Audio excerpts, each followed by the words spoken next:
Good evening, everyone. My name's Corey. This is 20 Sides to Every Story, and we are playing through Dragonlance, Shadow of the Dragon Queen, with my band of adventurers here. We'll get to the adventure and to introductions here in a second. If you haven't had a chance, thank you for joining us tonight. If you haven't had a chance, highly recommend that you stop by our Discord channel to find out what this channel is doing. We are active most times a day, every day of the week, and we tend to have games pretty much at night, or at least once a day, sometimes on the weekends, earlier games. The full schedule you can see down below for the week. I think it's there. And yeah. So if you haven't had a chance to join the Discord channel, get to know us. We're normally hanging around. We're not just into D&D. We're into all sorts of TTRPGs, as well as video and console gaming, miniature painting, and all sorts of general nonsense. So it's a very open and welcoming community. And so if you check it out. As I said, we're playing through the newest module from Wizards of the Coast, Shadow of the Dragon Queen, set in the Dragonlance world. And our characters have already had a bit of an adventurous time. Our party has started off in a small fishing village of Vogler, which discovered. Oh, thank you for the subscribe, the Bald 189. We appreciate you. And so they were in the town of Vogler, little fishing village, which was the first to realize that there is a dragon army on the border of the plains of Slemnia. And so they did the best they could, but they really stood no chance against what seems to be a very large formation of the dragon army. And so the characters were able, our characters were able to help the village to safety by basically getting them downriver to a much bigger city, Kalaman, where they are now. Once inside Kalaman, the leadership of Kalaman realized that the characters actually had the most experience dealing with the individuals in the dragon army and the most experience fighting them. Previously, scouts that they had sent out had disappeared and not returned. And so the leadership of Kalaman enlisted the characters into the militia of Kalaman and made them sort of special agents or special forces within them, doing various tasks here and there. With them, there's a couple individuals out and about that we'll meet along the way, but one in particular who is fairly important for the telling of the story is Dareth. Right? Did I say it right? Dareth. Sorry. His name changes every week, so it's hard to keep track. And so he was being trained as a knight of Slemnia by one of the knights who went by the name Becklin, who unfortunately was not seen after the attack on Vogler. And the leadership in Kalaman realized that he was pretty well trained, and so they put him to sort of two tasks. The first is to train some of their own militia. The militia, since the rumors of the dragon army have spread throughout the city, more and more recruits to the militia are forming. And so he is training them a little bit, but more important for the story, he's also the set of communication between the leadership of the city and the characters. So he's careful to point out that he's not their boss, but he is the one who communicates whatever mission they are on for now. I'll shut up here in a second. The current mission is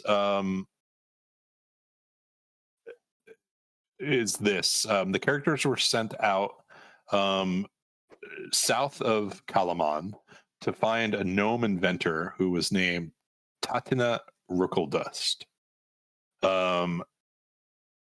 During the invasion of Vogler, the Red Dragon Army specifically, used a strange machine-like invention that looked like a dragon. And the leadership of Kalaman wants to know more about that specifically. So the leadership of Kalaman sent the characters out to talk to Tatina. Also to try to convince her to come into the city so that the leadership of Kalaman could possibly recruit her to help them. They recognize that they stand in the way of this army and that they're going to do anything they can to protect the city and the refugees with it. So where we left the characters are basically right outside what appears to be Tatina's farmhouse, which is a little like a cottage and much more like an iron fortress. And they saw it was whirling and steaming and making all sorts of noises that gnome cottage / fortresses make in the Dragonlance world, except it was also under attack by a number of goblins who were seeking to get into it. And perhaps also there were some defense mechanisms against the goblins specifically, because there were weird gadgets flying through the air impeding the goblins in various ways. And they were a little bit off. They could see the goblins swatting at the things, but yeah. So we're gonna roll right into this, whether it's combat or whatever, as we start. But first, let's go through introductions. I talked enough for the minute. I was on a roll and doing this in random order, so now I don't remember anymore. So I rarely start with Quinton, so we're going to start with Quinton. Hey everyone, I'm Alex. I'm playing Quinton, who's a human wizard, level 4. He, at the present moment, I guess, had come to Kalaman.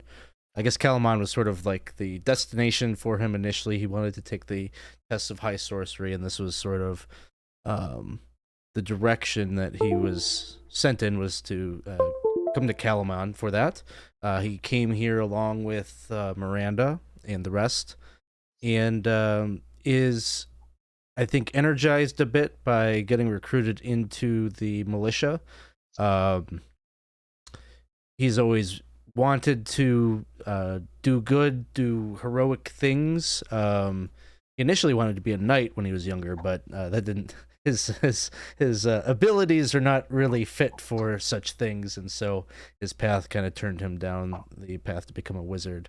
More recently, a strange thing that is happening with him is, maybe similar to Kato, he has discovered a divine spark to his magic that he is still wrestling with understanding. Okay. We'll move straight over to Kato then. Hi everyone, I'm Dawson. I am playing Kato, a level 4 human paladin. Is currently in training to become a knight himself. However, he is but merely a squire, nothing too fancy. Came to Vogler, helped out there. There was a funeral. A lot of bad things happened, and found out he now has divine capabilities. However, it seems that even though he's trying to do a lot of good with it, people aren't too much of fans of it. It seems they're not starting to. I don't know if the words appreciate is the proper word, but he's getting weird side eyes all the time. He's not really a huge fan of it. It's kind of worrying him. Like, did he do something wrong? Did I mess up? Did I make mistakes here? And now he's helping out wherever he can. All right. Let's move over to Brallin. Hello, Isaac. I am playing Brallin. Brallin is a level 4 Ranger Drake Warden. So he is currently kind of excited to have a bit of a little buddy, kind of that he's hiding under some clothes and whatnot as he's walking around. He still is the Squire. He's a bit brash and quick to react, and is currently worried about what is happening to this gnome tinker's fortress town keep area. He's a bit worried about what's happening ahead. Okay. Switch over to Cass. Hello, I'm David. I play Cass, who is a human rogue pretending to be a scholar. Cass was very happy to be behind the safety of the thick walls of Kalaman, but knows that in order to keep earning that stipend from the city leadership, that they need to go out and do some missions. So recently made contact with some kind of thieves syndicate in town and has a secret mission to procure some schematics from their destination. So, yeah, lies a lot to their friends and is going to try to do some shady stuff. All right. And last but certainly not least, Miranda. Hi, I'm Lauren, and I'm playing Miranda. She is a level 4 human sorcerer and is a good bit older than all the rest of this crew, and is growing just increasingly worried about all of these god-related things and dragony related things. Not quite sure what Cass is doing, just generally some suspicion there, but probably has something going on. Yeah, and just this current situation happening upon goblins is actually a little less concerning to her than just generally what's happening in the party. But she's trying to be cool and not, worry the young'uns about their, destinies. So that's where she is. Okay. So let me just read this little box text again, which I summarized before. But you guys came up on a hill with this cottage/metal fortress. The building bristles with steaming pipes and whirling devices, and it is currently under siege. Amid the clanging metal contraptions, goblins are trying to breach the structure, impeded by gadgets that spin, snap, and thrash in the yard. Every few moments, a gnome appears from an open clock face just above the door and hucks a new clockwork calamity at the attackers while cackling and yelling insults. So I am going to move you guys onto a battle map. And then, yep. Is there something going on? Yeah. You got to reroll. Oh, What the thank you. heck? Wait, who is this? I think it was it Percy? It's Percy. Yeah. Percy. Thank you, Percy, for finally recognizing the struggle I have in my daily DMing life. I appreciate you, Percy.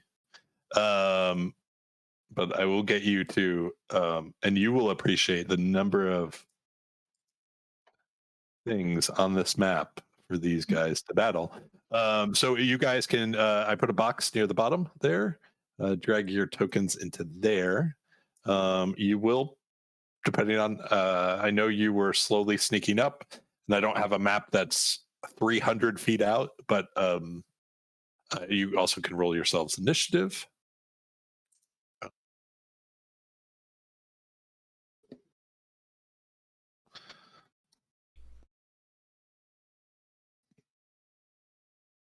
Corey, I am having some fun issues with the map where it just keeps jumping around. Okay. So you're using me as a guinea pig for something, so I thought I'd let No, you. I don't. Yeah, that shouldn't be what I'm thinking of. But press refresh real quick. I do know that. I do know that problem in Roll20. I'm trying to think of how I solve it though. First, okay, there it goes. No, For some reason, I'm getting a no valid token was selected error. Anyone know how to fix Do you have a token dragged on? think? I Am I don't not see on it. there? Am I not on there? Hold I on. don't see it. Okay, so that might just be then.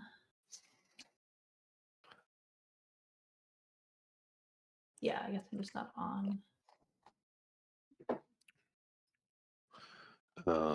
Yeah, I didn't drag anyone on, so just because now Okay. Roll20 lets you guys do it. How do you do that? I do not know. Oh, you should. Oh, so from the journal, don't drag the token, drag your name. That's a very strange part of Roll20. My 3 tries to Okay. remember that. Yeah. I'm like, All why, right, why so I not? go to work? the journal and I go to my name. And drag that over onto the map. Does that work? Oh, yeah. Okay. Yeah. It's a Now. that's how Roll20 works or whatever. it is. All right. Now let's try. Roll 3 different initiatives. Let's see if this one turns out. I don't know. And then I will also fix whose name's not showing up. Let's see. Nameplate, turn you on. Nameplate, turn you on. Nameplate, turn you on. Can anyone not move their token once? Just that was the other thing I forgot. I know whoever I'm clicked on now. Looks like I'm good on that. Yep.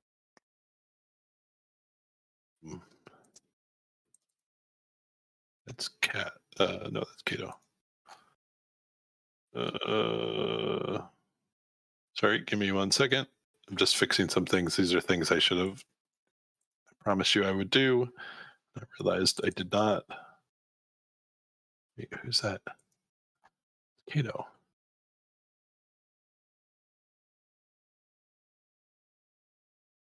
That's Brallin.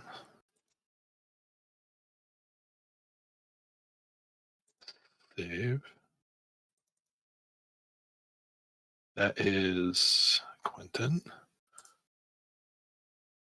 Save. Okay. Everyone has their nameplate. For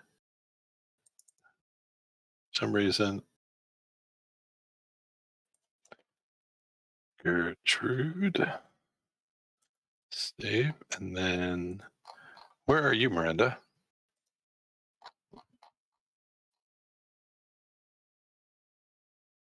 Are you on the map? Oh, sorry. There you are. I got you. All right. And fix that. Nameplate and Miranda. I will remember to do that before next week, so that it just has your name already on there. All right. Is everyone on the tracker? Maybe not in order. Yeah, not in order, but I'm on there. Okay. There we go. I see Cass. I see Miranda, Kato, Brallin, Quinton here. Did I miss him? Quinton, what did you roll? Oh no, you're 5. there. Never mind. I see him. I see. All right. So yeah, we're gonna Cass. You are basically up first in this. I mean, it's not really a surprise round in this fact that they're just not focused on you. They're surprised by you, but they're attacking the structure. They're throwing rocks. They're trying to break into that.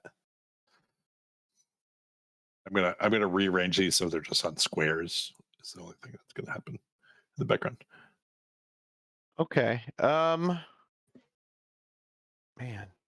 So they don't seem to be aware of us yet. No, they are not aware of you guys. I'm just kind of looking at my range of movement here. All right, I will go up to my full movement, 5, 10, 15, 20, 25, 30, 35, 40. Still not going to be close enough, so I will bonus action dash another 40. 5, Okay. 10, 15, 20, 25, 30, 40. So is this boulder something that I'd be able to shoot? Well, actually, I still don't even think I'm close enough. 5, 10, 15, 20. Nope, I'm still not close enough to shoot. So I'm just going to hunker down there. Okay. I already used. I mean, I can use an action to hide, I suppose. I use Sure. bonus action dash, so I will hide. Okay. Got it. No one's aware. No one's aware. No one's aware. Miranda, you were up. Okay. Kato and Miranda, you have the same initiative, so if one of you Okay. wants to go first, it doesn't bother me. Okay. See if all right. I am going to see how far out I am. Is there a way that I can do the measurement thing? Sorry. Yep, it's the ruler. It's Oh, I see it. yeah. For me, it's the fifth one down, but it could be. Okay. Yep, I got it. So we're like right about 120. Okay. Just trying to see if I needed to move or if there's anything I could just like do from here. It looks like I can. So I am just going to real quick twin spell my chaos bolt and just Okay. these back two guys right here. I don't. Guy and this guy. Can I? Okay. Yep. Okay. They had to be within 10 feet of each other, right? All right. Yeah, I believe so. I think. Okay. There. Perfect. Yep. Yep. All right. So let me that and do. All right. So that was what numbers do you need? It's 10 and 4. But 10 and 4. So chaos bolt again. Just remind me. Just because it's not. It is let's see, a 4. What does the 11? Force. What does the 11 mean? That's what I'm going. Oh, I see. The 11 is to hold on. Sorry. Add them. I should have one here. I believe that is the range spell. That's just to hit. I think that's the roll is the 11. Okay. So make me another one real quick. It would be 1d20 plus 4. You could just roll a 1d20. Okay. I know the twin spell takes 2 separate attack rolls. Okay. So 1d20. Sorry, I'm just. No, don't. Hey, don't. No. 1d20. Okay. So the first, you can pick which of the two. One does not hit. One does. You can pick which one hits. Okay. Let's just say that the back one hits. Okay, and I'll use those. So the 14 damage goes to them in the first round. Okay, so that kills him. Okay. He's dead. Anything else?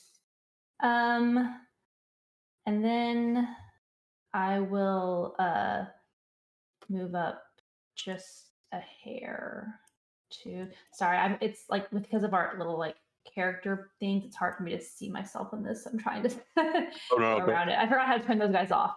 I'll go up to the top right to my settings. Okay.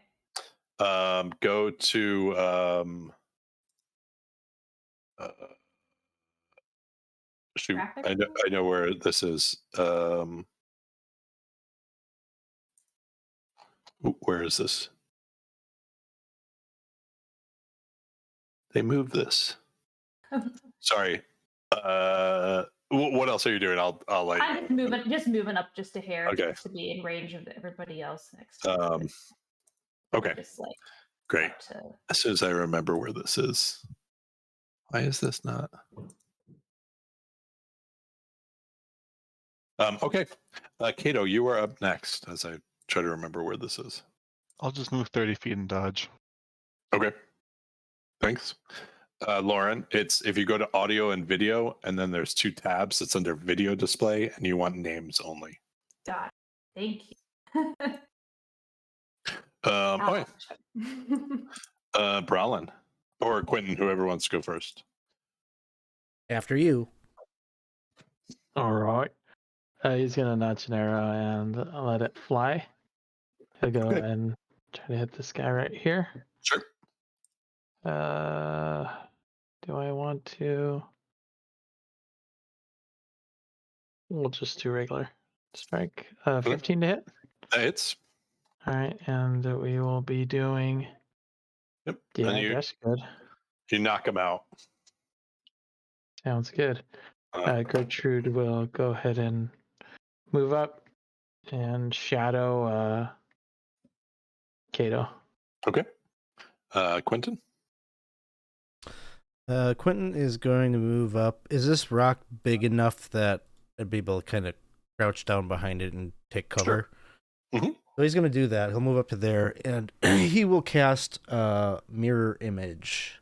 Conjure up a few illusory Quintons. Okay. Can never have too many Quintons.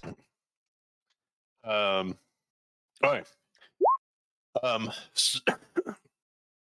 So over here on the right, you these are all goblins, but you see, and if you weren't aware of him, you definitely are aware of him when he starts shouting out, because he's the one who alerts them all to you.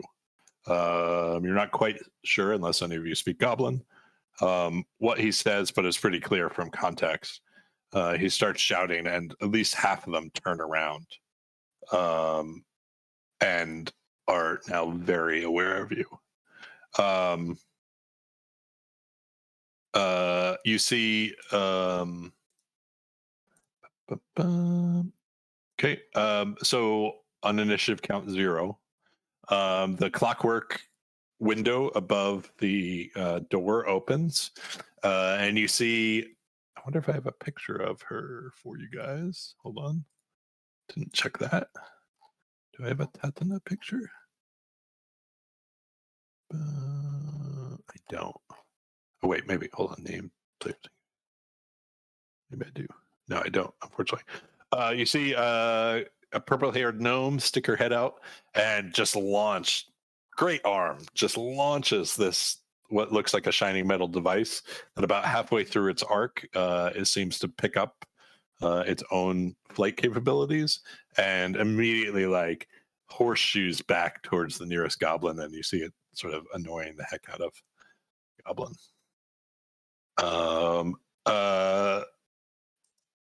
Okay, so now we're gonna go into some Cass, roll me did you roll a stealth check above or no? I did not. So Okay, just roll me one real quick. It's really just for this specific one who has the highest initiative. Okay, yeah, no way. So yep. All right. So this guy is going to longbow at Kato, who is the closest person. Because I'm in ruler. Oh no, he's not going to longbow. Which short bow?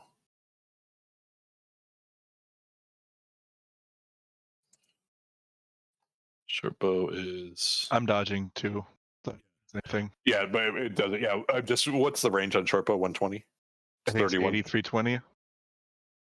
8320. Okay, so no matter what, it misses you. It was a 7. 1, 2, 3, 4, 5, 6. 1, 2, 3, 4, 5, 6. This Cats, it's your turn. You now have one horizontal to you, and you saw this one over here shoot. All right, so I'm gonna go 30 movement. Okay. Oh, I am going to use my short sword. Okay. Hits. And I don't know, do I get sneak attack? Did it see me coming? I'm trying to think of how so normally, because you came straight at it and you had no cover along the way, there was nothing stopping you from seeing him. Yeah. You. So Nope, that makes perfect sense. I will then do bonus action dagger. So let me just give you an update though, because you already killed him. Okay.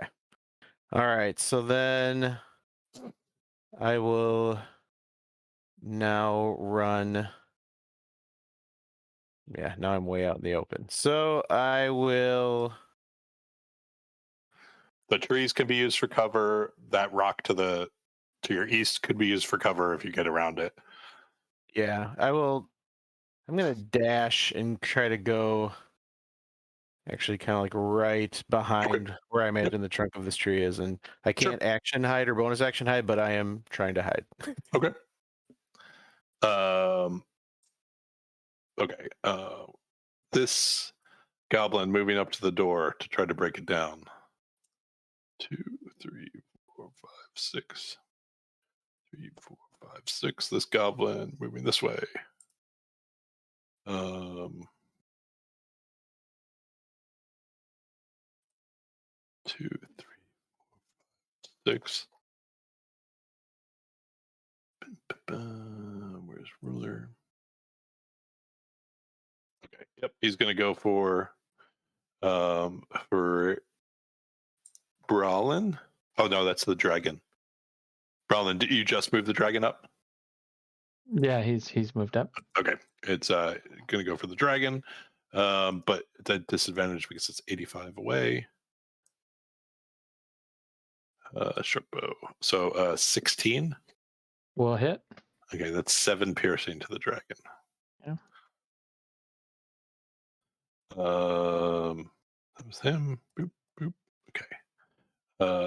He's gonna go up, double down on the door, clanging, and he actually manages to start clanging on it. This goblin. 1, 2, 3, 4, 6. 1, 2, 3, 4, 5, 6 gets up here, and then this other goblin also starts trying to break down the door. Miranda. All right. I am just going to try to do the same thing again, except for this time targeting those two of those guys that are up at the door. So like I'll just say this one. The 2 left ones. Yeah, the 2 left ones. Okay. So go. All right, that one missed. Yep. And then I'll just do it again. That one definitely hits. Okay. So 6 doesn't take him down, but you see seriously hurt. And he turns around as he's trying to like get it out of his skin.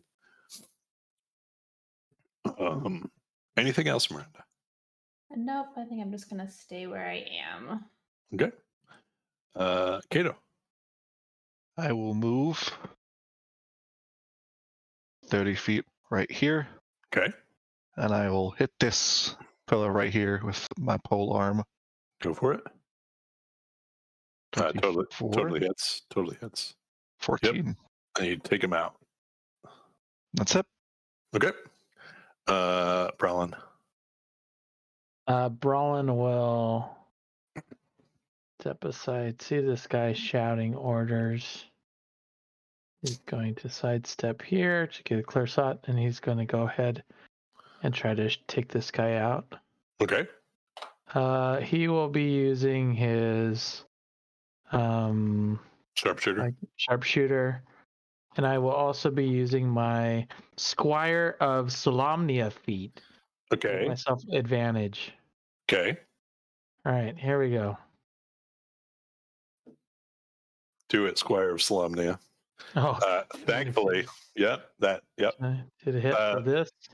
So wait, so 22, and then I subtract something from it, right? Oh yeah, it's 22 minus 5. So it misses. Oh, okay. But I didn't. What do you call it? Oh well. But just miss it. Like it basically hits his shield and bounces off. So I want him to know that I could reach him. Yeah, he definitely is aware. That's why He definitely like he sees him yelling. Yep. And let's see, the Drake will 5, 10, 15, 20, 20. He will go 40 and actually no, he'll go here and dodge. Okay. Dragon. Would you like me to throw the dragon up on the initiative? He goes after me. Oh, right, but would you like is that helpful if I just to remind you, or? I'll remember. Okay, got it. Yeah, I'm drinking water today, so I'll remember. Quinton, rough weekend.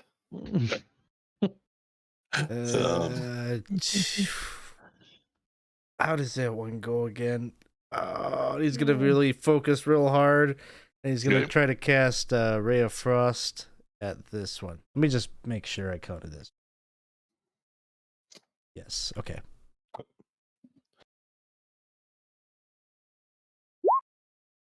Totally hits. See, is the damage already on there, or I have to do the damage? It is. No, you just click on the word Ray of Okay. Frost in there. Yep. 7 And points. you, the ray just sort of shoots through him, and you see the ice go through and shatter him. Oh, He is dead. better than I remember from practice.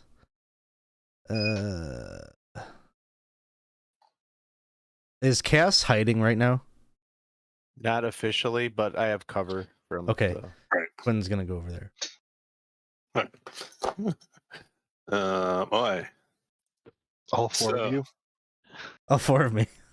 Well, this must be the place to be. That's where Cass is a good hider. So Now, and now looks like there's 4 people hiding over by that tree, and 1 person who really wanted to hide behind the tree. Let's see. Oh, look at that. So yeah, the hobgoblin is going to, he's going to let you know he sees you too. Let me just look at. Sorry, I haven't.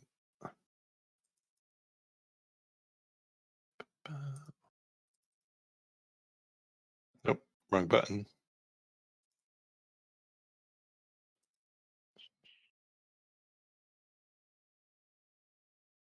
Got it. Okay.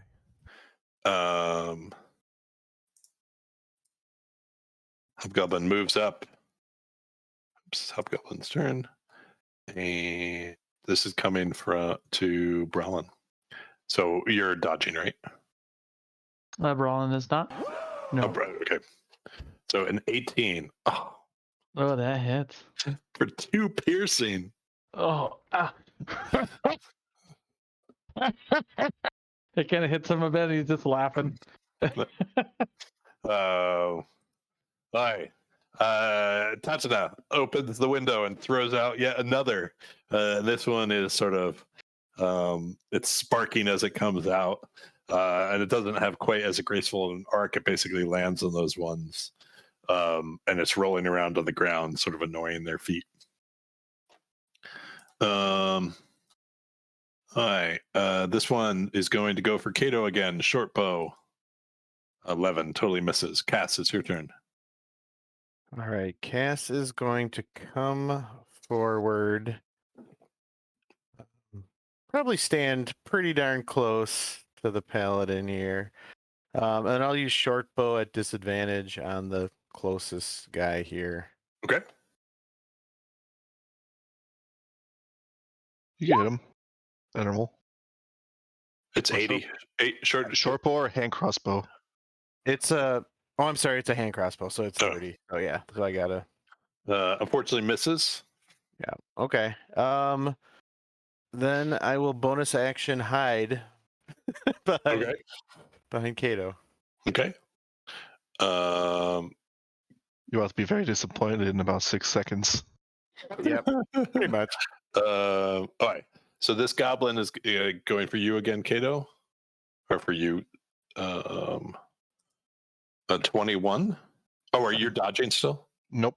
Okay. That's 21. So 7 piercing, ouch. and that's this guy here. Goblin's attacking the door. The door is taking some serious damage. These 2 are attacking the door. Miranda. All right. This time I'm just going to shoot a. Well, I was going to do firebolt, but that has a. Would that possibly make the door catch on fire? No, the door is metal. The door's metal, so it's good. Okay, I just didn't want to help them out and burn her door down. She might take not so kindly to that. So yeah, so I'll do the firebolt at the guy that I injured a bit ago. So doesn't Witchbolt have a bonus action? Am I misremembering Witchbolt? This is firebolt, so it's just. Oh no, what you did last time. Oh, does it have a? I don't know. I don't know enough about being a sorcerer. No, it's fine. I believe it does. I believe it. Right? Okay. Did you cast Witch Bolt or Chaos Bolt? I did Chaos Bolt. Oh, never mind. Sorry. That was my mistake then. No, just Chaos Bolt. Yeah. Got it. Okay. Okay. No, just. Yeah, go for it. That hits, and you manage to incinerate him. Nice. So, anything else? No, I'm just gonna hang out here and take pot shots. That seems to be working pretty well. Okay. Kato, it is your turn. I will continue my advance forward. I will get there. Okay. And I will throw a javelin at this fellow right here. Okay. Go for it. 19. Hits. For 7. And you take him out. Javelin right through the throat. He dies, gasping for air. Anything else, Kato? That is all. Brallin. All right, let this continue. Here we go. Trying it again at advantage. Okay. All right. And you know what? I'm not going to Sharpshoot. sharpshoot. Okay. Here we go. 21 to hit. Advantage. Yep, hits. So advantage. So first off, I will do this damage, which is pretty good, 11. And then because I use that feat, that kills him. Oh, I'm good. Yeah. Oh, that kills him. Okay. He's laughing still. I guess he'll move up. He'll kind of take cover behind that rock and move up. Okay. The Drake is also moving up. And dodging. Okay. Can't do much else. Quinton. All right, Quinton is going to move up 5, 10, 20, 30. Really, the only combatants left are these 3 goblins. Correct. Are the 2 at the door? Do they seem like they are aware? Like, do they seem concerned about? No, they're aware. They're trying to just break down the door as fast as possible. Did I kill 2? I thought I killed 2. Did I only kill one of them? Oh, I guess I only killed 1. Okay, never mind.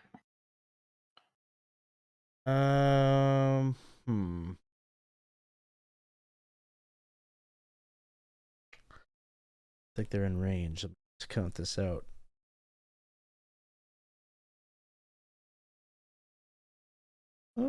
This guy. Okay. Well, we'll do a Ray of Frost at that one over. Okay. Misses. Anything else, Quinn? That'll be it. Okay. Tatuna opens the window and throws out another one, and this one is like more like a BattleBots like saw on a sphere, just going out, trying to go at, and it once again sinks straight down to the creatures below it. This goblin is like, for younger viewers at home, now this is time to go to bed.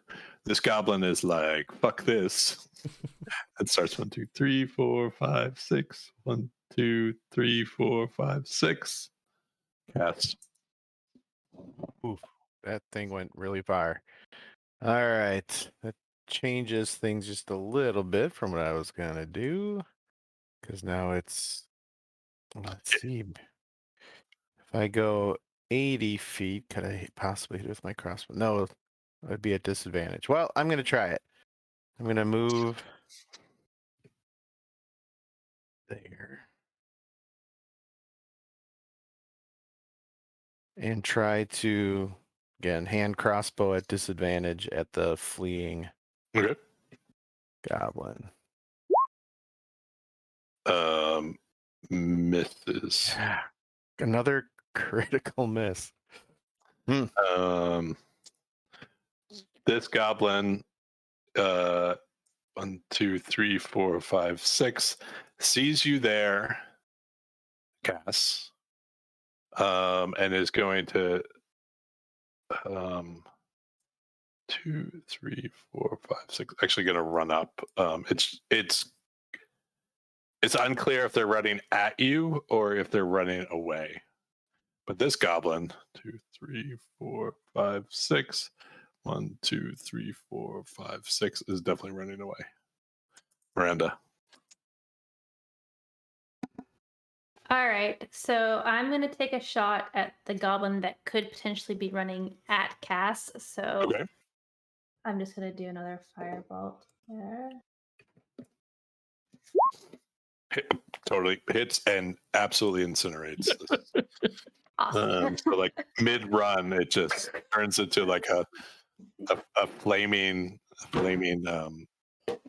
popsicle. Miranda, anything else? No, that's it. Kato. I will, with my action, I will dash to this goblin right here, and he's within 10 feet of me. That's it. Got it. Is that how far your dashes? Oh, and your I dashed no, yeah, 30, 30.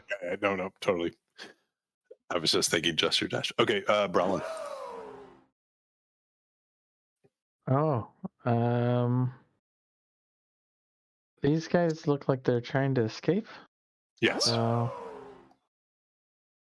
what's the sport in killing these fellers? He's not going to do anything. He'll dash up and check out Gertrude. Okay. See if they're hurt. That'll be it. Quinton. Let's see. I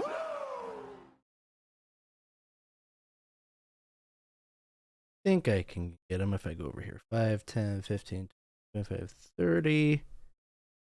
He's within 60. I think. Oh, just barely. Yep, I'll Frost him. Okay.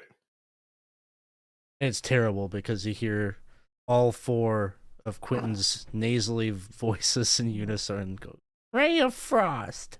Oh, he's gonna Oh, cover Gertrude. jeez. That hits. Ray of Frost. 4 points of cold damage. Okay. Ray of Frost also is the one that slows you down a bit, right? By 10. I know. Is that? Yeah, you're right. Yep. Oh, okay. Hold on.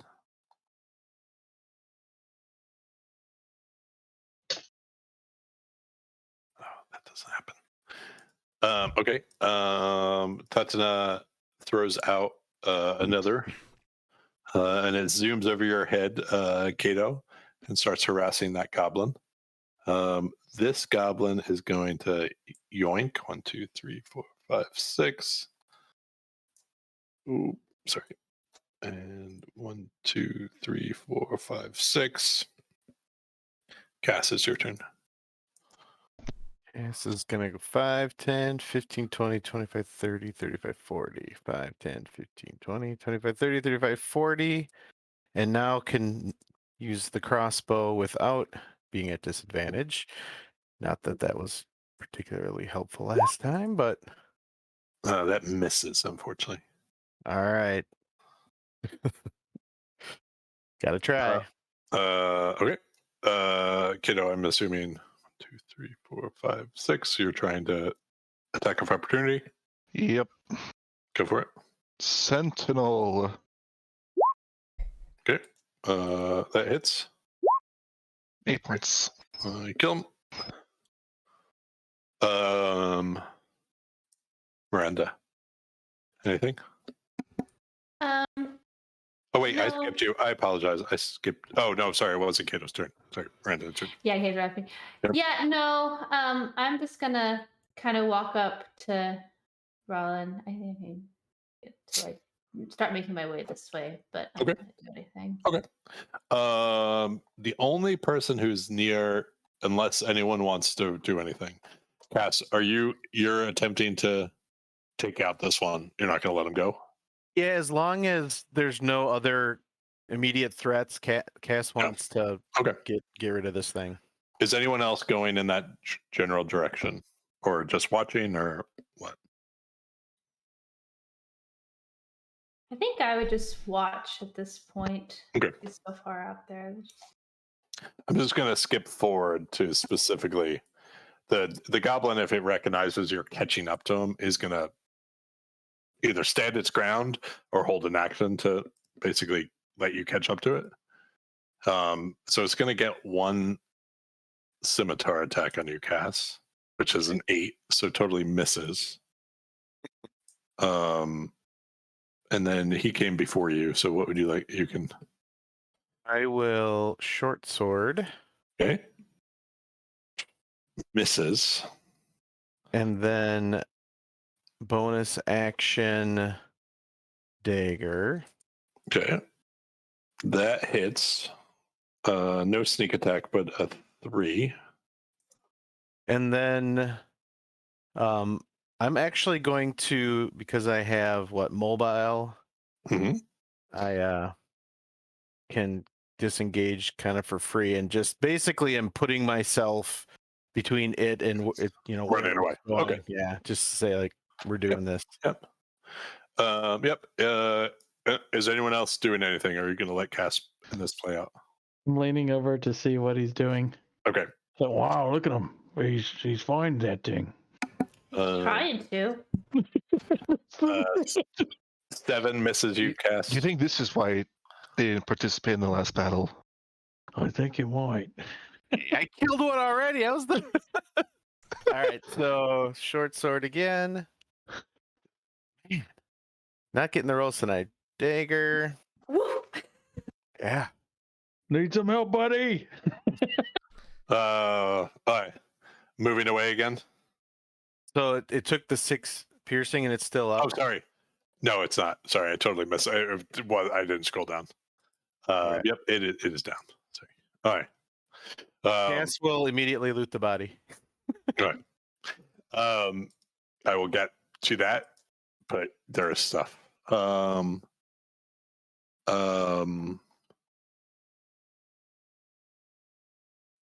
It probably takes like a few seconds for Tatana to stop throwing, or a few minutes for Tatana to stop throwing these things out of the window.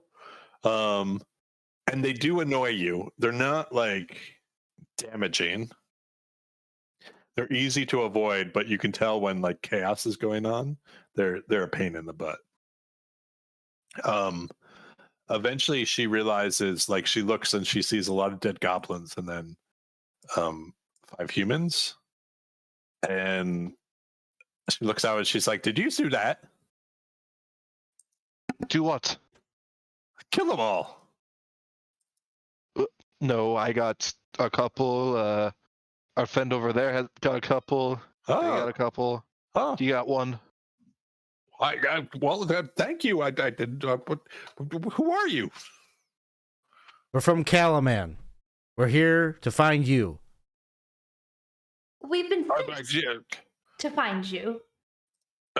We haven't even met. Do you know who I am? Am I that famous in Calaman? Evidently, your reputation precedes you. Okay. What's your names?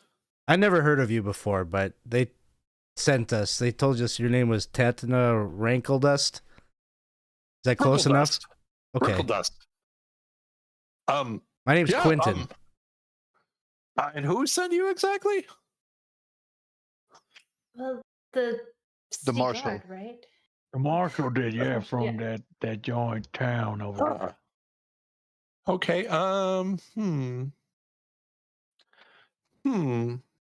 She's like, okay, so I don't know you. Right.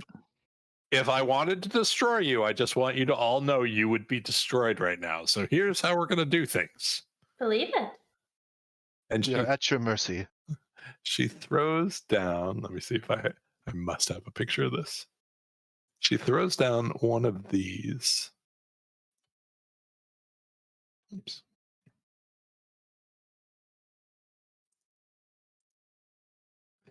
And it lands with a dull thud in the ground. And she's like, "You just talk into that," and the doors of the clock close again. And you hear some like crackling coming from the whatever she just threw down. I'll step over to try to keep Quinton from talking into it and be like, I can get this, I think. And Why do you... This is looking too much like that weird parachute thing. Oh. Okay, yeah. That thing worked pretty Can well. you So wear it? I think I just. Hello, are you there, Tina? What? Yeah. What? So why are you here? Oh, well, they know of you in town and think that you do marvelous work, and they would like you to come to investigate and to build. How does this thing work? And he's gonna wrestle the thing away from Miranda. How does it work? First things first. The guy who is mishandling that, I will destroy him individually if he mishandles it any further. Quinton's just gonna dive. He just dives to the ground and covers his head. All four of you need to calm down. The fortress rumbles a bit as she's saying. Oh, well, actually, there's an army. Yeah, he's not gonna pull it. But he'll like speak into it as you're holding it. There's an army in there and out there, and we need your help to protect all those people. You see, we've already seen one village ransacked, Vogler, and trying to avoid another. I see. You're our only hope. Well, okay. Okay. She, you hear her sort of. It's clear as sort of she left her side on as you hear just like her moving around and moving like metal objects on metal. You just see her clanging and stuff like that. And she's like, so, and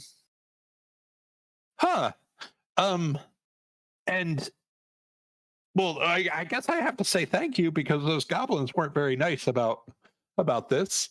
And do you know what they want with me in Kalamon? I'm not in trouble or anything, are you? No. There's an iron dragon thing. That's the best I can describe it. And well, they're trying to understand how it works. And did it? Was it, kind of, maybe it had a lot of fire to it? It was an absolute devastating contraption. Brief flame burning down the city block, and people alive with it. Very monstrous indeed. Oh, huh. And they want me in Kalaman. Why? Just to see if you could know how to fix it or how to manufacture another, or just to get some information on it. Well, I mean, It's Are you pretty familiar? evident. It's pretty evident, right? That she might. Yeah. Okay. I don't want to. It does take an inside check. So about that. So I want to start out by saying, it wasn't. It wasn't just to get weeds out of a field. And then they came and they asked, hey, can you make it look like a dragon? I said, hey, that sounds like a great idea. And so I made it look like a dragon, but it wasn't done yet. And then they came back faster than it was done. And I took it. And I mean, yeah. How do you know about it? We destroyed one. It set at least half of us on fire for the contraption. We're not weeds. So, correction, you destroyed the only one. And Absolutely not. There's so many that they have in their possession. It was terrible. they had one. They like Are we only saw the one that we saw. Okay, got it. Yeah. Yeah. So, it wasn't meant to be used on people. That wasn't why I made it. So wait, when they want me in Calaman, like, are you here to arrest me? No. I frankly, I don't think that they know that you built it. I think they just think you might be I someone who knows how to fix it. You're feeling pretty guilty. I mean, if it lit you all on fire, yeah. I mean, that sounds pretty terrible. I don't hold What- it against what- you. What? Who actually came and talked to you about this thing? So he he was tall, but most of people are tall when they're not gnomes to me. Tall, red and black guy. His armor, like he was very fancy, I suppose. Like he probably is in plays and things. Like people would swoon over him. But he just said, "Hey, I see you clearing weeds with that device." And I said, "Yeah, it's pretty good. I think farmers will love it." And he says, "I want to buy it." And I said, "Well, it's not really for sale." And he said, "Well, how about I give you, everything you'd want?" And he named a price, and I was like, "Okay." And he says, "But one change, I need it to look like a dragon." And I was like, "Dragon? That's silly. It's just for clearing weeds at a farm. Why would you need it to look like a dragon?" And then he said, "Well, I need it to look like a dragon. I'll give you even twice what I was going to ask for." And so I said, "Okay, we'll give you a week." And then he came back 3 days later, and it wasn't ready yet, and just starts going on and on and on. Okay. So, Wow, no This- filter on this one, huh? this red and black swoon-worthy man. Do you think you could describe him? Any details, accent, anything like that? I Pictures you mean, might have drawn?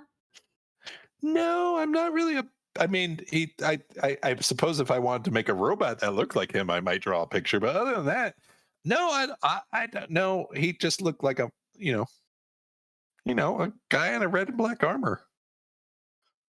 Do you see a lot of those? No, this one. But I should say that the thing you're talking in, he also hired me to build. I see. And have you Oh. built many of those? No, that's the only one. Is it now? I mean, I have the other half of it, but yeah, that's it. I mean, so it's a pair. It's like it's weird. I could hear you. It's like I don't know. Is it like a tube or something? What's?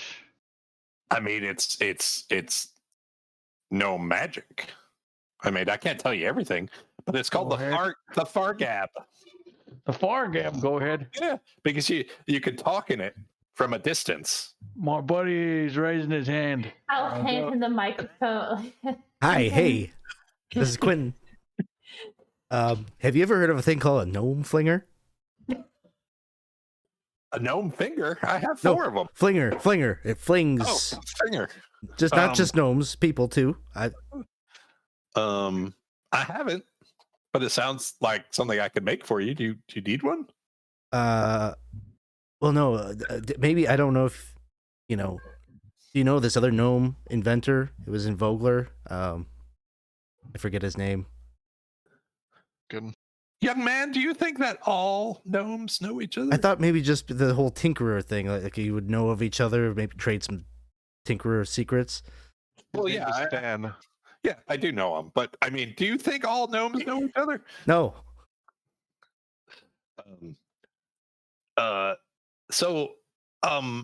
Yeah, then he made a gnome flinger, so it gets other gnomes away from your inventions when they get too close. Yeah, well, Gnomes are always trying to steal inventions. he repurposed that thing to help out in the war. He's on our side.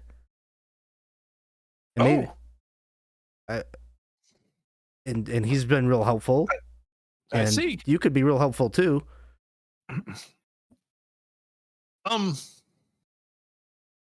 Well, I was helpful in one way because those goblins came to get this device, and I realized that they might not be good because I mean the guy was handsome, but these goblins were not so handsome, and I realized that probably means they're bad.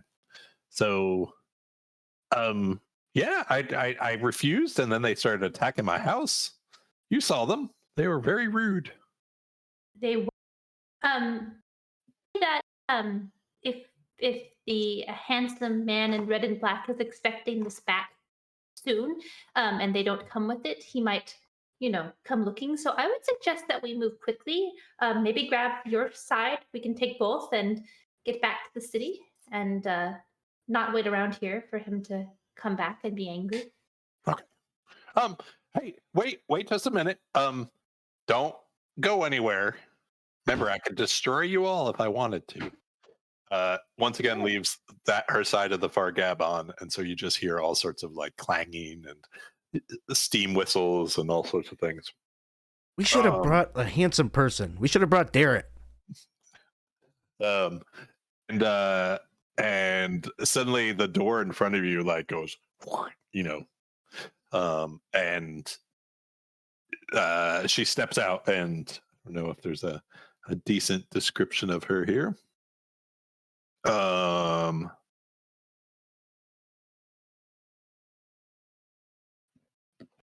Yeah, I don't have a picture of her, sorry. But yeah, short on the gnome size, but dressed very flamboyantly with very colorful hair, and just grease covered everywhere. All her clothes might be bright yellow, but there's grease on them. Comes out with the Fargab as a backpack, and she said, "I'm ready to go." All right. The door is closed behind her. Any other contraptions or anything that? No, they will be totally safe while I'm gone. So it's might be noteworthy when the cast has looted all of the bodies as this conversation was going on. Nope. But when they were the farthest northwest and presumably out of sight, did smear some blood on the front of their robe, their coat. Okay. And at this point interjects and says, there doesn't seem to be any other adversaries nearby. We might want to, collect ourselves. I know the Drake took some damage during that battle. Maybe a short rest inside this almost fortress would do us some good before we head back to the road. Mm-hmm.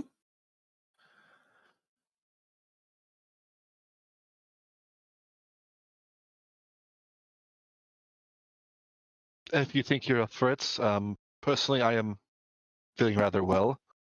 But I seen you had a bit of a scuffle out there in that direction. But it took a little bit of a toll. Yeah, I thought it wouldn't do us any good if one of them got away and warned maybe a larger group nearby. So, yeah, if we walked all morning, it might be good just to have a little rest inside. Wouldn't outside be good? I mean, I don't mean to. You all seem like very, very nice people, and I appreciate you, and I'm happy to go to Kalaman. But a gnome's workshop is a little bit. Maybe we can find a place over there behind that rock.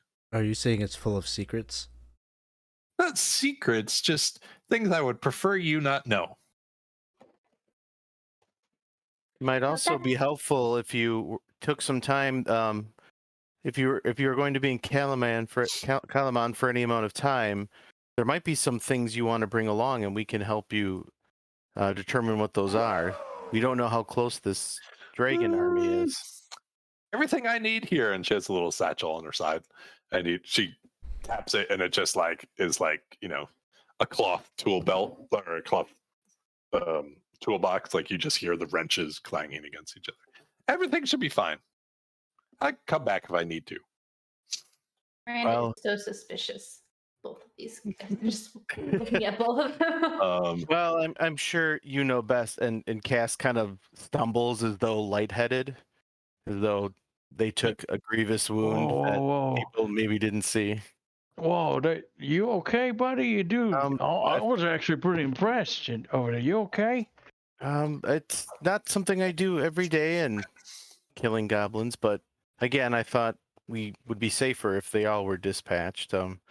But if time is of the essence, and our guest here won't play hostess, then we. It's not much of a place to host. Oh no, we could. I mean, if you need a rest, definitely we could. I mean, if we don't want to go inside, that's fine. But yeah, but if you say you need a rest, there, Cash, definitely. You know where my favorite place to rest is? What's that? Where? That rock over there. Sometimes after a long day of workshopping, boy, I can look up at the clouds and see pretty much. I mean, it looks like you even have steps on it. That were over there. Yeah, I have short legs. Hard to cloud see from the ground. Well, Cass, if you need some sort of medical help, I'm sure I can help in some way. I just need, and Cass kind of staggers over to the wall here and leans up against it. Just maybe 15 minutes or so, just to catch my breath. Corey, Yes. at some point, Mhm. this is like the wrong thing to say to Quinton. Can't go in there. And so at some point, No, trust me.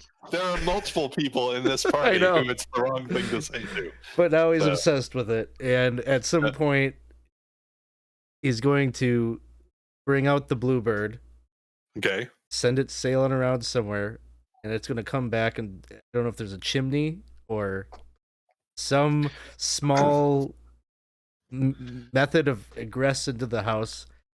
He's going to try to get eyes in there just to look around. So I think probably for so it's pretty tight down. There's these gear-like doors and things like that seal it off. But I think probably how the bluebird this time meets its end.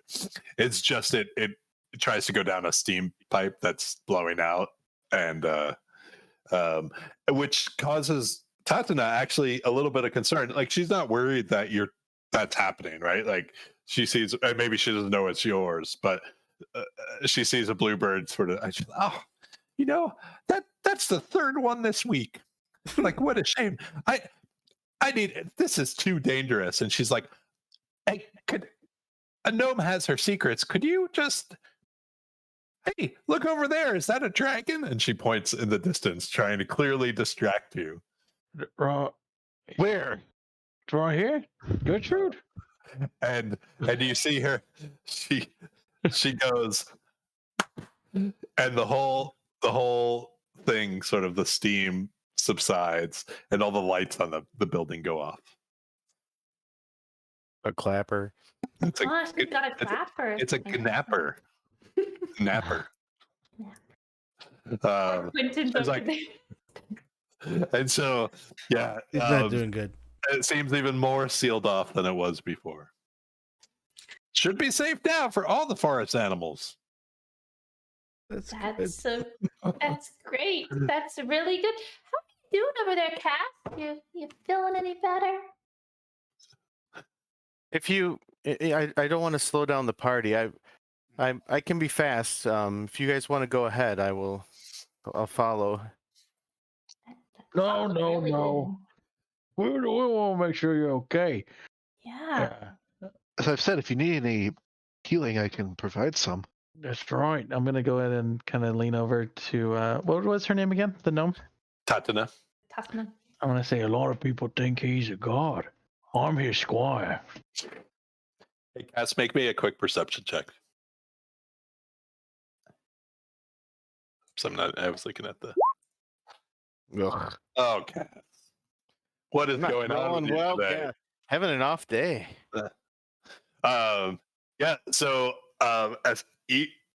like, it is sealed down. Like, short of, you're not really sure. The best you can see is you could probably try to grab one of the devices that now seems inert on the ground, and maybe try to pocket that. Yeah, that definitely, since some of them seem to be flying, that definitely was going to be plan B if they couldn't. Right. They all have once the threat was over, they're all just sitting and probably while you're resting, she's throwing them up on her roof or something just to, get them off the ground, but they still are around. If I do see her doing that, I will try to pocket one without Okay. Yep. being noticed if possible. Yep. I'll give you here, hold on, let me find real quick.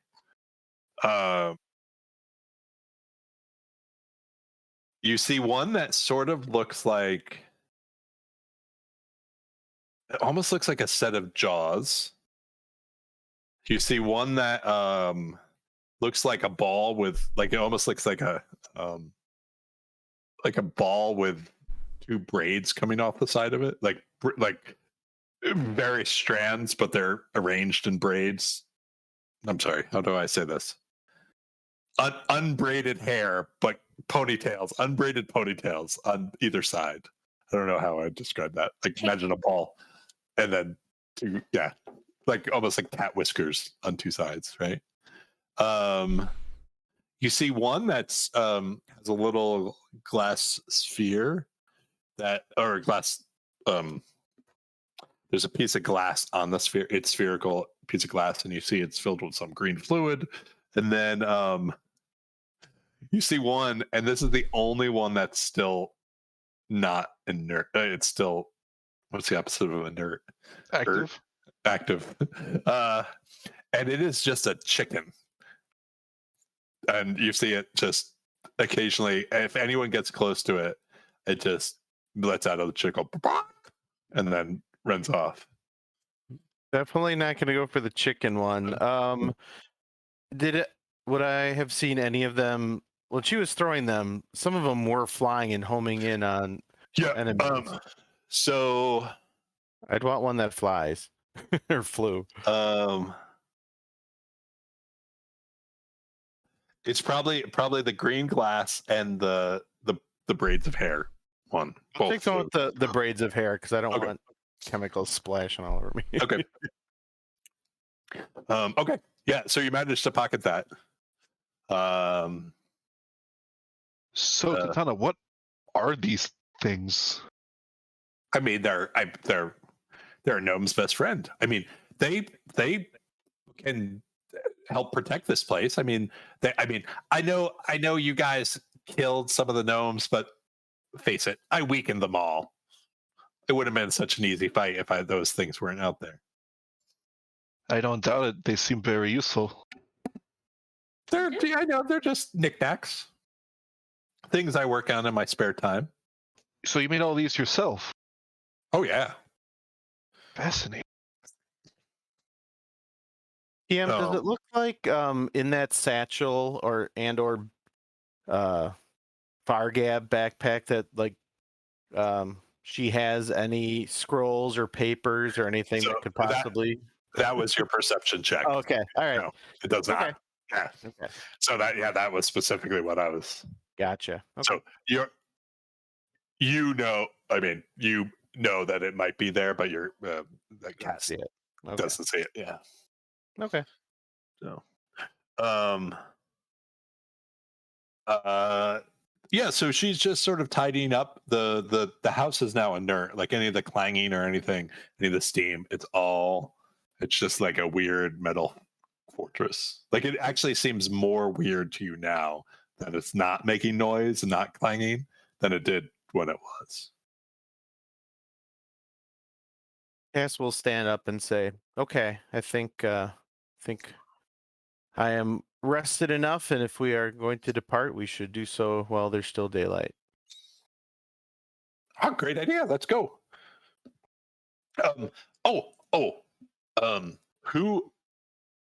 Who took the Fargab that she threw out? I I think she walks over to Quinton and she says, "I'm gonna give this one to you because you seem like the most inquisitive." And she hands you the other paired Fargab to that one. He's been kind of moping a bit, but he perks up a little bit. He just smiles. He doesn't say anything, but he takes it nods at her. And if you truly have those wizardly fingers, maybe you'll figure out how these work. And she taps her nose. Hi. And she sort of puts her satchel on. She stuffs some of the the ones she hasn't thrown. And she picks up the chicken in her hand. And she she starts to set off. Anything else you guys want to do here? Do we get the short rest then officially? Yeah, right? yeah, you can easily. Yeah, she would have just cleaned your yard and stuff like that in the whatever time you needed to take. So We can settle up later on whatever point. yeah, so that Cass would have found. So we'll just say it would have been 5 gold per person if Cass got to them first. Then Cass can do whatever they want with it. No one questions Cass. Cass is keeping the cash. And then the weapons would have been because it would have been scimitars, shields, short bows, and one longbow if people want that. Wouldn't have bothered with those. Yeah, nothing magical. So, yeah. So, you guys head back, and it was only 8 miles, so it is an easy day and back, back and forth within a day trip. Mm-hmm. And the trip on the way back is uneventful. I'll move you back to the Kalamon map.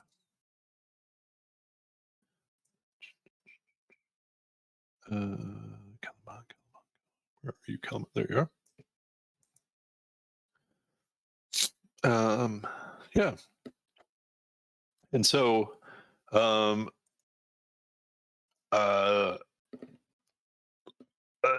when she gets into the city around more people, she's incredibly talkative and outgoing. And you can see very easily wears on the patience of particularly strangers who don't know her. But harmlessly, like not with any malintent. And I assume, are you trying to get her to go straight to the castle, or are you doing something else, leading her some other way? And if anything wanted to happen on the journey, now's the time to tell me. I think we try to be getting her to the castle. Okay. So she they're very excited. Everyone's very excited to see her come in. And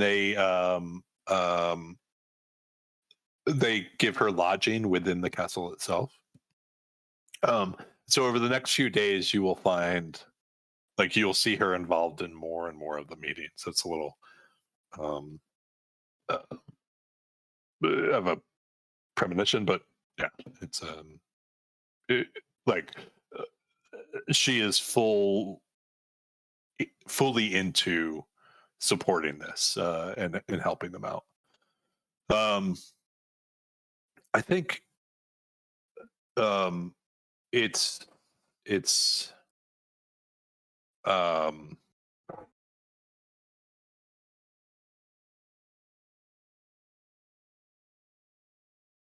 it's probably Darrett who comes to you and that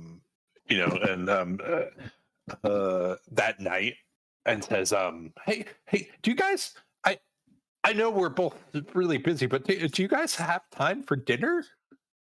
When you guys, I haven't talked to you in 3 days. I would never turn down the opportunity. I would love to go. I mean, do you want, we could go in the castle, or we can find some place in town. I don't know. Yeah. What do you guys want to do? I mean, I'm not a fan of being cooped up in the castle all day. Wouldn't it be terrible to go on the town? I mean, I have to be back by 8:30, but I think we all have to be back by 8:30. I mean, you guys are cool though. I mean, do you really come back at 8:30? I just have to. Yeah. Most They told me people rely on me. they do. I'm sure. How do you guys deal with it when people rely on you? I've never had anyone rely on me. Well, sometimes I tell them that I'm not in charge of them, but apparently they think I'm in charge of them. I'm not in charge of you. I swear. I've never I said just, you. I don't doubt it. It's fine. I'm not worried about it. I'm not But your boss. But absolutely not. I get it. Well, Tell me, Lord, what are we doing next? I maybe I shouldn't go out with you. No. Come on. Come on, Darrett. Let's go. Come on. Well, the guards talk about this one place that they all go. Maybe we could go there. That sounds like an excellent idea. Lead the way. Hi. We and go he runs there. up to- We're not going to see Baracus, are we? Oh, I haven't seen him. Okay. He hasn't been back here since that meeting. I mean, I think he's trying to get back here, but I haven't really seen him. But wait, just 1 minute. I have to talk to my friend. And he runs over, and it's clear he's asking directions to the place that he doesn't like. And it's clear the guard is, 10 years older than him, and has been there many times, and is sort of laughing that this kid is, he's like, yeah, it's the guard said it's really fancy. And so he leads you out of the castle into the evening.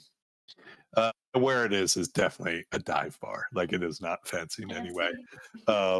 And it's where the guards hang out at night. Like, this is not what I imagined it, but it seems nice. That's really nice. It seems to have its Wow. charms. Yeah. Looks affordable.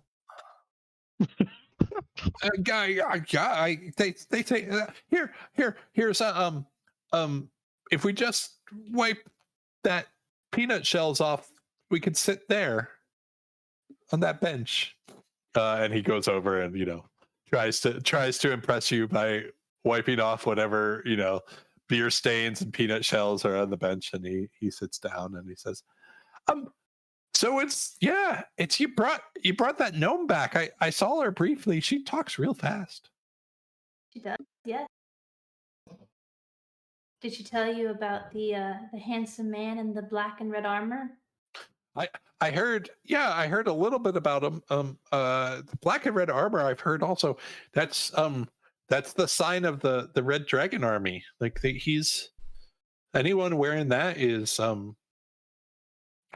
apparently they believe they serve Takesis, the Dragon Queen.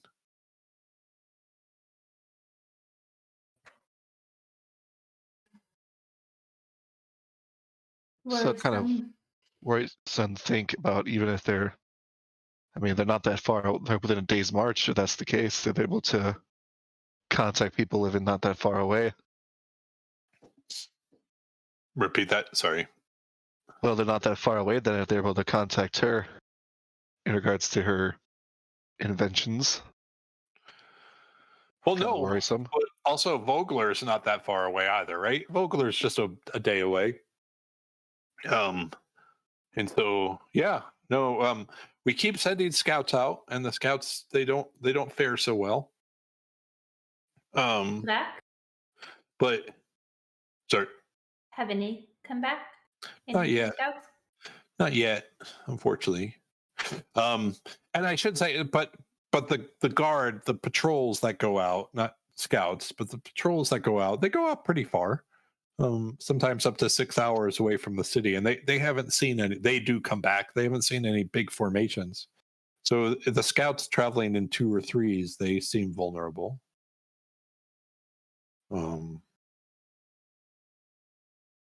Not pretty good then, right? If all the scouts aren't coming back, that's not good at all.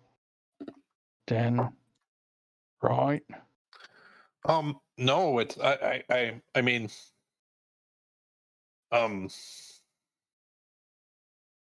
everything. I mean, when we talk to to Becklin and Beck and Vogler, and we talked to I'm not thinking of the name of the second in command in the mercenary camp. Jav? JF, yeah, sorry, thanks. When we talked to JF, they said that the Dragon Army pays well, like much better than anyone in this town makes. So, yeah. You think that your scouts are getting paid off? I think it's maybe. I mean, it worries me. Any of us could be paid off, right? Could No, you? Mm, I'm not paid off. I swear. I think I'm only not Cass. paid off, Since but you I'm are not paid paid off. off, I'm saying, could you be paid off? Could anyone offer you any I would. money? If someone offered me that amount of money, then I would come ask you guys first for advice. Cass, I mean, wait, Cass. you've seen what they've done, You right? would I say know. no. I would. No. Yeah. Don't I take know. their money. But maybe there's the double agent, and maybe I should do that. I don't know the best way to help. Cass, how much would you take? Money doesn't on its own matter as much as the knowledge that can be gained. So the idea of being a double agent is intriguing, but I know, it sounds awfully perilous, Darrett. I wouldn't advise it for you. but the books make it seem so easy. What books do you read? I mean, the books when I was a kid, Oh, and he's like 14. I just thought it was like a clear. manual. No, they double agent manual. No, listen to me. You are all very good boys, but don't go being double agents. This is how you get yourself killed, especially those of you who have less knowledge of the world would probably not do as well. So, looking at Cass, like, I know that something's going on with you, but the rest of you, just say no. If they offer you a bunch of money, say no. If they offer you secret knowledge, What? say no. You don't think that I'll be good at a double agent? You don't think I could be discreet? You're barely hiding the dragon under your cloak. I'm feeding it right now. You're not fooling anyone. Swear, I haven't told anyone about your armpit thing. That's rude. It's yeah, no. It's Kato's buddy. I just feed it and whatnot. Oh, It's what? Like he has his mouthful is just full of peanuts. He's just constantly just snacking on them.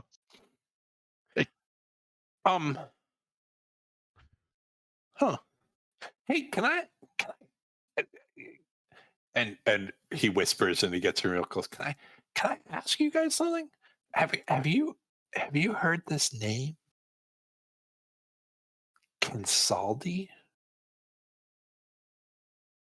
Hmm. I'm not allowed to know anything, but and I'm not allowed to know everything, but they occasionally I walk in a place I'm not supposed to be, and I hear them sometimes use the word or the name. I think it's a person, Kinsaldi. Does it sound at all familiar to Cass? No, it would. I don't think it would. Let me.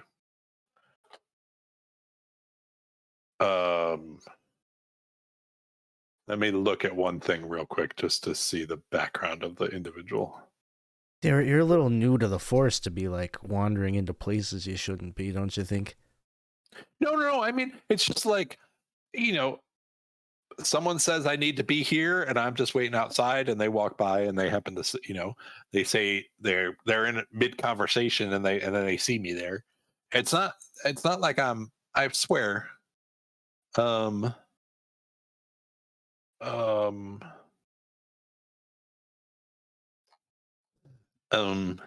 No, you would most certainly not have a like. I hadn't read this character's background yet, but it's insane. So yeah. Have you heard anything but the name? Have you only heard the name or any? It's a she.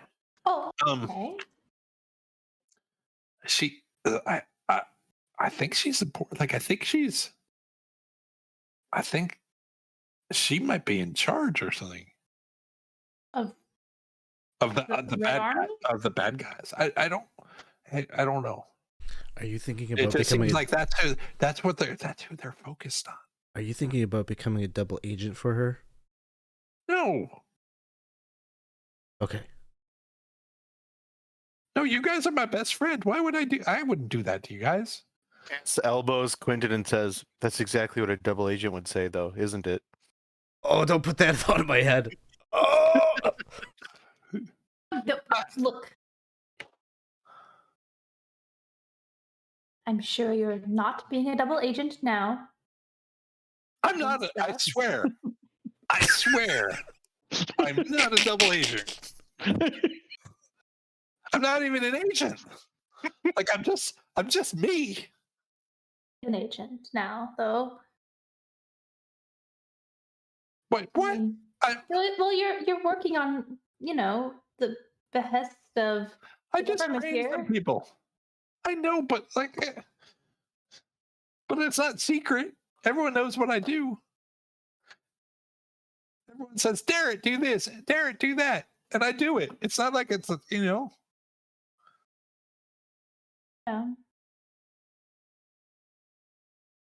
Have you heard anything else about her? No. I just wondered if you knew the name.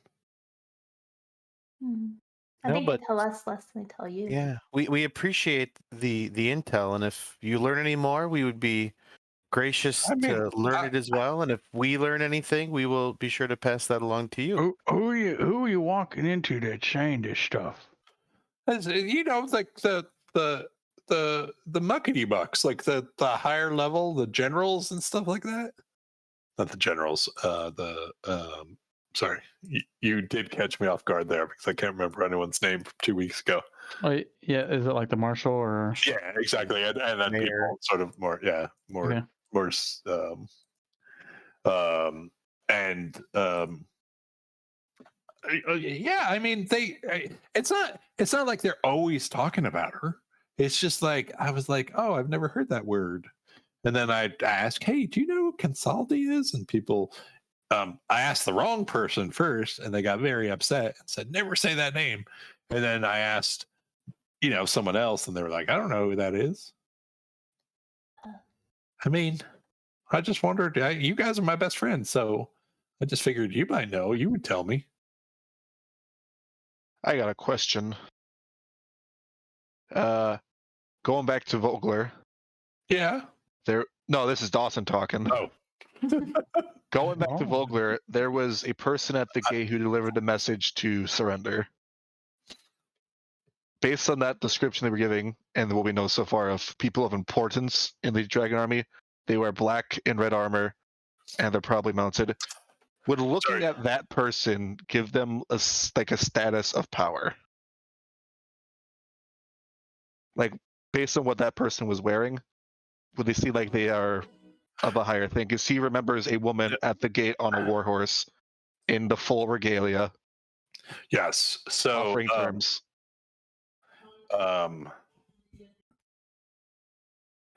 the formal troops of the Dragon Army, and Dara would probably know this.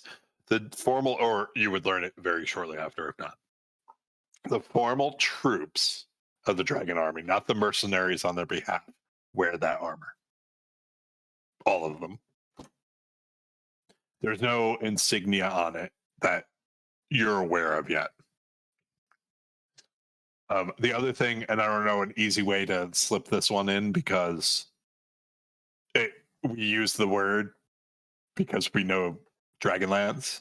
This is the first time you have heard the word draconian. Like, so Darrett would say something like, hey, like they call them draconians in that army. Like this is the first time that word is appearing in your vocabulary. What? The lizard people? Yeah, like they're I don't know. They're like us, but they're like dragons too. Hmm. Oh, no, I don't know if they're like me. I would say, Cass, can you make me a quick insight check? Sure. And I think other people might, but I think Cass is gonna just pass it, and then other people can decide. Are My you third sure? natural one for the day.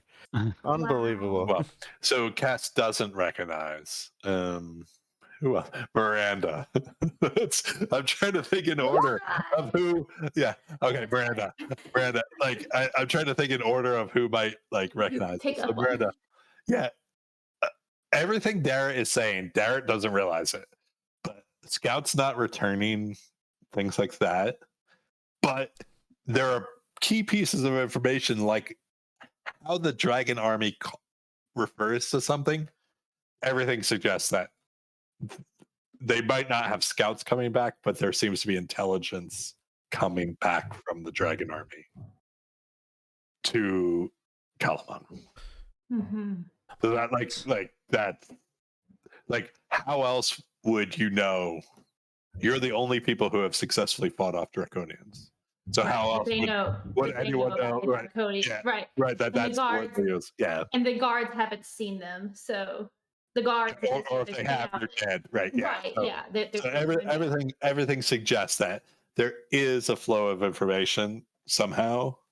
So, Mhm. just to be clear about. So interesting. I mean, Darrett hasn't pieced that together. hasn't pieced it together.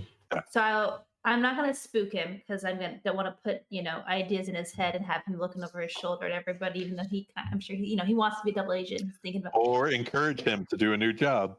right. That they're calling them draconians then. The I mean, lizard that's what, people? yeah. Someone said that. That's Do you remember who said that? no, I don't. I mean, it's sort of we all call them draconians now, but I don't remember who said it. That someone. It's just that's what the Dragon Army calls them, so that's what we call them now too. Okay. I mean, we have worse names for them too, like things I wouldn't say in public because they're rude. But Like exploding lizard people. I mean, that's what we call them. I mean, I don't know. I mean, draconians are people too, right? They're people that You see them? turn to stone and yes, explode. Explode and just look at you. But They look at you. They're some mother's child, right? Yeah, I guess you're such a sweet soul. Another question. I'm sorry. I mean, this beer is delicious. It is great beer. It's great. I haven't touched it at all. It's just sitting there. You said that you asked somebody about the Kinzalati and they reacted really badly. Do you remember who that was? I think it was the marshal whose name A marshal. Vendry. Vendry, yeah, thank you. Okay. Sorry, I need a little cheat sheet of names. I mean, I thought, I just said that Gonzalez, she seems like, trouble. And she was not happy that I knew that. Oh, And Cass kind of looks. Oh, sorry. I was just gonna say, what'd she say?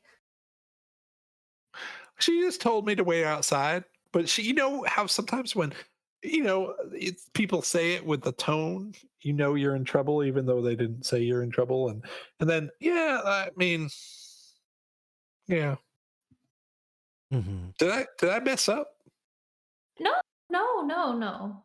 Middle of the cast.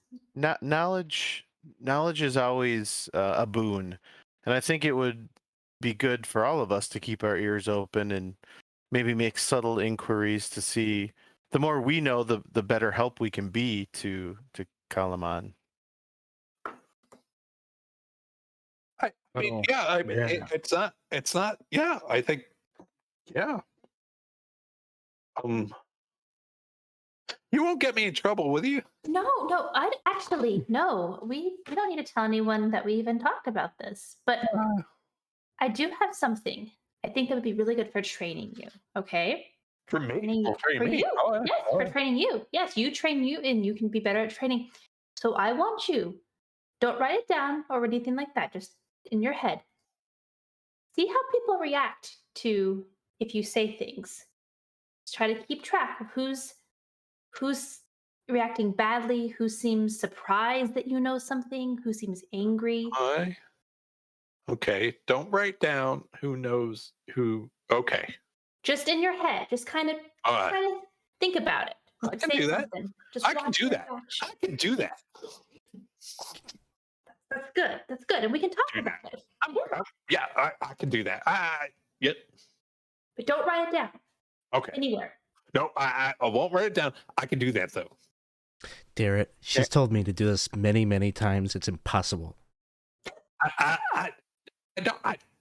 I'm. Your negativity is not going to affect me tonight. I'm going to do it. Oh. You guys, I'm going to do it. There you are. Okay, what am I thinking right now? I can't read your mind, Uh, but I think What? you're disappointed with me that I can't read your mind now. Like you just seem sad. Oh, I'm gonna that's. look around. I'm sad, but it's about a totally different thing. I had. I'm gonna look Bluebird around the room and diary. see what's going on in the room.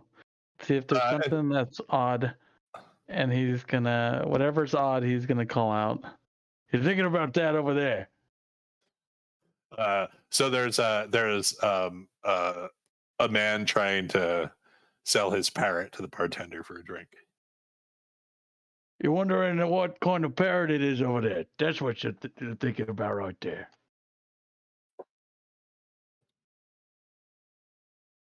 Me? Someone's selling a parrot? No, Me? Quinton. Yeah. Well, now I am. Hey, he's so good at this. He's good at this.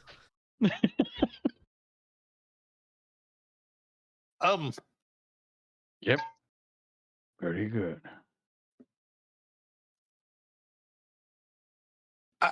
Guys, it's like I have to get up in like 3 hours. Oh, that's not good. Is it Is it 8:30 past already? 8:30? It's not like 30 anymore. No, it's not. You guys, it's 11. Holy shit! Oh, okay. Well, Wow. Oh back my to bed. goodness. Oh, good. It's Oh, night no. real quick. Oh, we messed up. I need to go home. You guys are my best friend, but you might not be the greatest thing to go out on a work night. It's fine. I'll cast an alarm spell. We'll get up real early. Okay. Okay. So we can stay out?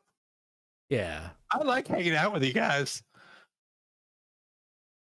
I mean, the alarm spell would just be waking you up. It wouldn't be making you feel more awake. It doesn't even work that way. Oh, God. What? It works. Well, okay. Next round's on me. Hi. So the rest of the night passes expectably. Is there anything you guys want to accomplish that evening? I'm thinking mostly for cast, but there might be other. I'm not leading cast, but if cast. No, it depends on what time the group leaves. Like if at that point in the conversation, if it's 11:30 and everyone seems like they're going to still be out drinking, Cass would excuse themselves to kind of maybe get some night air and clear their head after everything they learned. If everyone is ready to leave at that point, they would kind of say the same thing. So it's just kind of again gauging when would be the best time to break away. How late do you guys think? And you have you're special forces. You don't have to wake up at 8 a.m. the next morning. It's not like the person who's giving you your missions is the person sitting with you right now. I'm gonna shut it down. You have nothing on the plate for the next morning. So what do you think you would how much would you corrupt poor Darrett that evening? be listening to see if I He's- heard any he's of the not- other soldiers doing anything. So, No, yeah, and he's not going to leave until you guys do. Like okay. you are his best friend. We are his best. Buddy, if you gotta wake up early, then maybe you should go home. I mean, yeah, like I mean, do I need sleep? You'll be fine. You're young, like me. Let's stay out. Yeah, no. You People are counting on you, but need sleep. I Yes, mean, you need sleep. like, they're not very good, and it's not like I could do it. I can do it, guys. You think you could do it hungover and tired? You could train the forces and to defend the city against the Draconians. You think? how many in are we? Like, I just want to know at this point, where are we? I don't know. Like, You guys pick. He was pretty like. He gets drunk fast, so I'm not going to say he gets passed out fast. Okay. Like, so he will pass out at a certain point, but like, yeah, let's say he's like 6 big beers in. Oh, Big boys. all right. All right, buddy. Let's get going. Wait. I know another place the guards told me to go. Go there tomorrow. Let's go. Boy. That sounds like an excellent dinner opportunity for tomorrow. There's not dinner there, though. Oh. Fine. Huh? Fine. Where is it? Just a show then? Go another time. Fine. Cass, are you going to try to sneak off that night, or are you going to try to sneak off? Yeah, I think, if we all are leaving as a group, Cass would just kind of say, we've learned a lot tonight. I kind of want to clear my head and just take a walk. I'll meet you guys back at the castle. Okay. And what is your plan for the evening? For the rest of the evening? I would actually try to go back to Moilara's oddities and just see if there's any light inside the building at that late hour. There isn't, but as you're sort of turning around, just maybe disappointed, I don't want to inflict emotions on you. You do hear a whistle, and someone sort of points you down to the street to an alley, and you see in the shadows someone say, "It's just something you needed." I'm sorry, what did they say? Is there something you needed? Sorry. Oh, and what does this individual look like? In the shadows, you can tell they're humanoid. They might not be fully human. Taller than a Kender and male? Yeah, roughly your height. So you're guessing human, half elf, not Malara. Okay. Male also. Like, Okay. so, what do you need her for tonight? Oh, we had a very pleasant exchange yesterday, and I unfortunately was brought some tidings of bad news, and I wanted to just check to make sure she was okay, and bring her a little gift.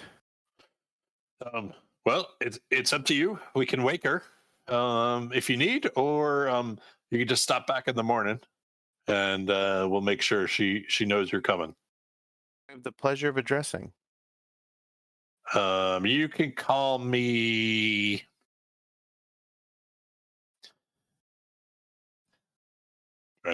Sorry, Corey is failing on this. You can call me Thunder. Very well, Thunder. I would. I just made that up, but Yeah, that's why you can call me. Seemed important to gather. you. Well, I'm a new acquaintance of Moilara, which I'm sure you are well aware of. We've seen you around. We don't know. Oh, her dealings are her dealings, but we make sure our shop's well protected, and we knew that if you came back to, if it's an emergency, wake her up. If it's not an emergency. Tell her to come This back. is not an emergency, but it's difficult for me sometimes to get away. So Yeah. I thought, Well, she's not going to be mad if we wake her up. If you want, then let's do that. okay. Hey, wait here. We'll figure something out. Might be 20, 30 minutes. And disappears into the shadows. Maybe 20, 30 minutes later, you can see from where your vantage point is the lights in the shop turn on. And you can see someone moving about inside. All right? Well, Cass will continue to wait until someone. No one comes back, but you can see the size of the person moving is now counter-sized. Okay, I'll try the front door. Okay. Front door doesn't open, like you shake it, but very shortly you see the shadow move towards you. The door is unlocked and peers out, and you see Melara there. Says, they told me you were back. Yes, I took a trek today to the gnome tinker's workshop. And did you get the designs? Not yet, but I was able to procure this, and Cass takes the braided, unbraided the sphere out of the satchel. What is it? She was throwing many of these types of devices at goblins that were assailing her home, and some of them could fly. I didn't get the impression it was what you were looking for, but also thought it might be of some value. So you see her then like trying to unscrew it or take it apart somehow, and she's getting more and more frustrated as you're sort of discussing what like you saw about it, and eventually she's like, "Fly, huh?" And she chucks it at like the shelf behind where she was standing when you first met her, and it just flies through there and hits the wall with a loud thud and falls to the ground with another loud thud. And she says, she's like, well, it's definitely interesting. We'll definitely figure out how it works. Don't be disappointed. It's a pretty good grab for it was a tall order that we gave you first. It's a curiosity, and you run an oddity shop, so I thought if it didn't have immediate value, you might. Yeah, this one might not be for sale for a while.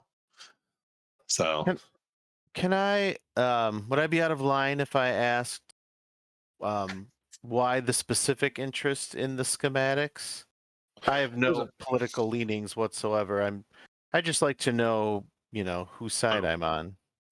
And she says, I don't know if I'll ever be able to convince you of this, but I can assure you that we know what is going on, and we know why you're here, and your party, and we know that we very much stand in agreement, or we're very much an ally of the city. But if we approach the city leaders, they might not quite understand our unique talents. And so I can assure you, and I hope you believe, and I hope I can prove to you along the time, along the days that we're very much on the side of the city and protecting the city. We don't want the Dragon Army. Yeah, in terms of that wouldn't be good business for anyone. The chaos that comes with an invasion would certainly hamper your business. Yes, it's wartime black markets are not my thing. I'm not interested in making pennies exploiting people who are hungry. In terms of who Tatana and why Tatana, she's known. We all know her inventions are amazing, and to get your hands on her drawings and her schematics would have been, it's not a small thing. So why not ask? Is there a specific number, a specific price tag attached? Because I may still yet be able to get the schematics if she brought them with her. There is not, but I can assure you that you would be well compensated. And it would really depend on what's in there. I'm not even sure. She's quite crafty, and her ability to. It's rare for a gnome to live alone in the middle of nowhere, and successfully produce without threat. And so it would depend on what's in the schematics, really. It's not clear, I don't know what you bring us. And so, but you are owed something for this, and we will put it to good use. And hands you a pretty hefty bag of gold. It's 50 gold, but and so anything more you can find, we would definitely be interested in. Yes, I'm happy to be of service, and like you, I have no interest in the city being destroyed. So it is good to see that we are aligned on both fronts. No, I appreciate your duty to this city. It is. I'm very fond of the place. Right. Your half-elf friend outside, who I'm to refer to as Thunder Yes, for some Thunder. reason, said that visiting you during business hours is preferred, and I will try to do so. But because I'm part of a select group now, it might not always be possible. I'll try to interrupt you at night as little as I can. It's not. I mean, if you were bringing me crap, I might get upset. But Does Cass get a sense that there's anyone else in the store with them right now? Like, make a quick perception check. all right.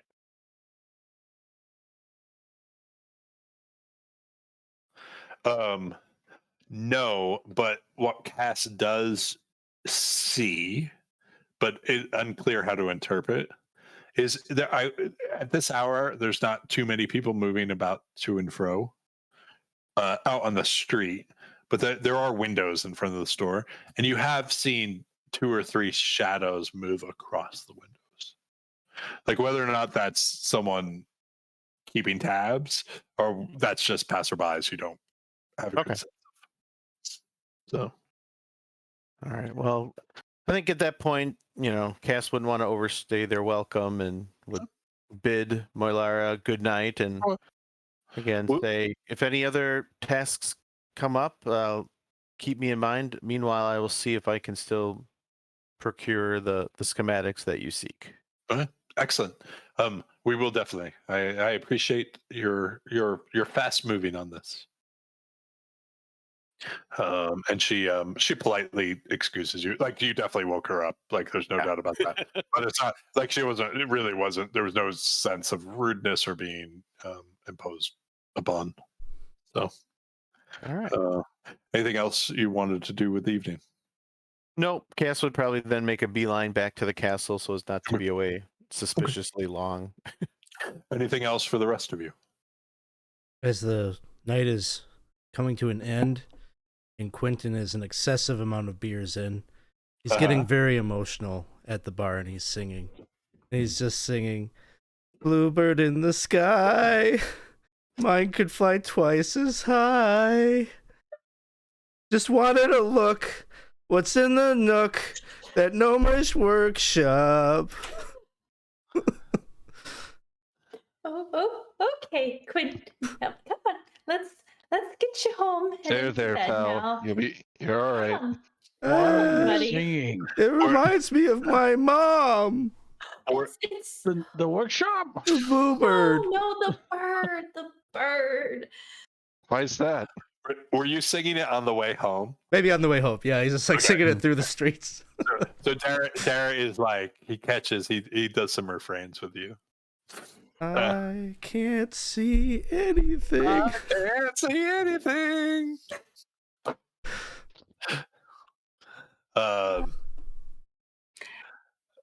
translate for Brallin and be like, see, his mother, he never really met her, and she really liked bluebirds, and so it's kind of like you understand. You understand. I mean, Oh, I can't say I do. no, you might not understand. I know nothing about your I clearly family. didn't have a dad. Yeah, He didn't have a see? mom. Oh, I'm way overstepping my bounds then. All right, I'm just gonna keep carrying these two. No, I you're, apologize. Yep. you're lovely. good. I know nothing of your family. Do you have both a mom and a dad still? Yes, but they're getting quite older. Oh, okay. That's good though that they're still alive. Better get ready, though. They could go at any minute. Oh. Well, Keep that in mind. Treasure them while you can. I was going to tell you that. Thank you, dear Squire. No, you're so Really? oh. You're welcome, Sir Kato. Still not a sir. Your conduct back with the goblins, Brallin, it reminded me of your father. He was not one to kill a fleeing enemy either, so just wanted to tell you. Yes, really. He did just enough, but not cruel. So He's gonna just kind of look at you for a moment, but he's gonna look off and just smile, and just kind of keep that to himself as he's like, "Oh, wow." Like he's enjoying it and like replaying it in his head. All right, Sir Kato. So, come on. Not a knight. Well, what should you like me to call you? Just Kato? Just His Kato's gonna do fine. worshipfulness. His holiness. No, God. please. He doesn't want, Sir Kato doesn't have some respect. He doesn't want us to call him a god. Sir Kato, that is. Well, that's who you want to be a god, is the one that doesn't want to be a god. But he just, after I was about to say no again, he just stops talking. All right. Are we good for the night and a long rest? So we can also take a short break. Extra long rest. Some Pedialyte. Just gonna lay on hands, 5 points. Everyone who's a little too drunk. You can Ooh. remove poison and disease, so you can hangover and drunkenness. Just like, good night, dear. Sweet dreams, and give him a good old pat, and just get rid of that. Quinton. Yeah. I feel great. We can go back out. You really are a god. Where were you? Do anything. All right. No, So we'll take a long rest. We're gonna take a short break, just 5 minutes, and come back in for a bio break. Whiskey break. Thanks guys for sticking around with us. We are in the back end of this session of Shadow of the Dragon Queen, and we're on a roll. How many of you are hungover the next morning? I mean, how many would have been hungover if not for a paladin cheating? I don't think Quinton has probably ever had any more than maybe like a sip of wine at dinner on a special occasion, so he's gonna be like real rough. Like this will be the first time he's ever. The rest of you know. No, Cass didn't even finish one glass. Yeah. I'm gonna say maybe he had two, but he wasn't looking to. So you get a knock on your doors around 5 a.m. and be like, "Hey guys, hey, I need to talk to you.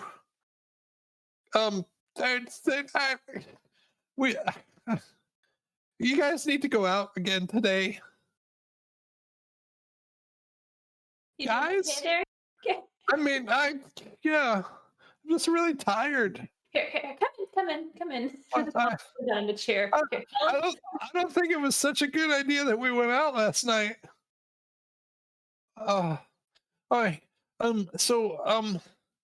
Yeah. Um. So there's this farm, 18 miles, um, just east of the city, and the farmers came in last night. They said that members of the dragon army was like the soldiers took over the house last night. We just need you to. Do you guys have like a pot? I'm gonna be thick. I mean, the chamber pots are over there. Oh, and so the next 3-4 minutes is just a lot of dry heaving. Um. So. Um. Yeah. Farmhouse, 18 miles east. Um. And the yeah. Can you Were guys there look were there into it? just human soldiers, draconians as well, goblins? They didn't say anything about draconians. Maybe some goblins. They said that yeah, it wasn't anything like unusual, like things they hadn't seen before. Are we asking just for reconnaissance or to get rid of Um, them? We'd just like you to investigate what happened. If there's any information about them, I would really appreciate it, guys, because I think I'm in trouble. If you did this, maybe I wouldn't be in trouble. Why do you think you're in trouble? So I sort of slept in a little bit because I was tired, and then I got yelled at, and then yeah, it just I'm not having a very good day. Have you had coffee yet? Coffee might. I I I'm just gonna maybe I should stick to like water because yeah, Drink some one water. one Hydrate. substance at a time. Okay. Okay. Well, if we're asked, you did your job to its fullest capability, and we're proud of you for it. Well, Yep, I'm not thanks your for waking boss. us up. I um yeah, I'm. Do you guys know some place I can hide and sleep? You want to should stay in here? hide. You can. But Okay, I'll stay here. Thank you. And he crawls into someone's bed. Whoever has the highest dexterity and got, or I don't know, like it doesn't matter. He just crawls into a bed, and he's like, "Can you guys wake me up in like 20 minutes?" no, sweetie, we'll be gone in 20 minutes because you just made He's a asleep. prediction. Asleep. If it means anything, Miranda, it takes me a bit to put armor on, so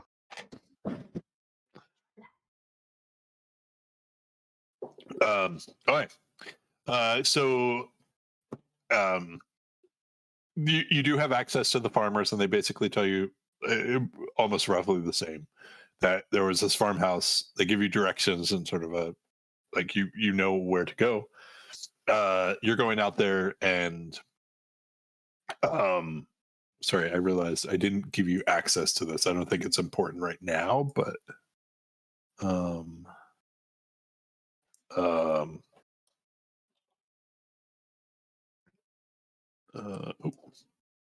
oh. And yeah, basically similar to did I show that to you already or no?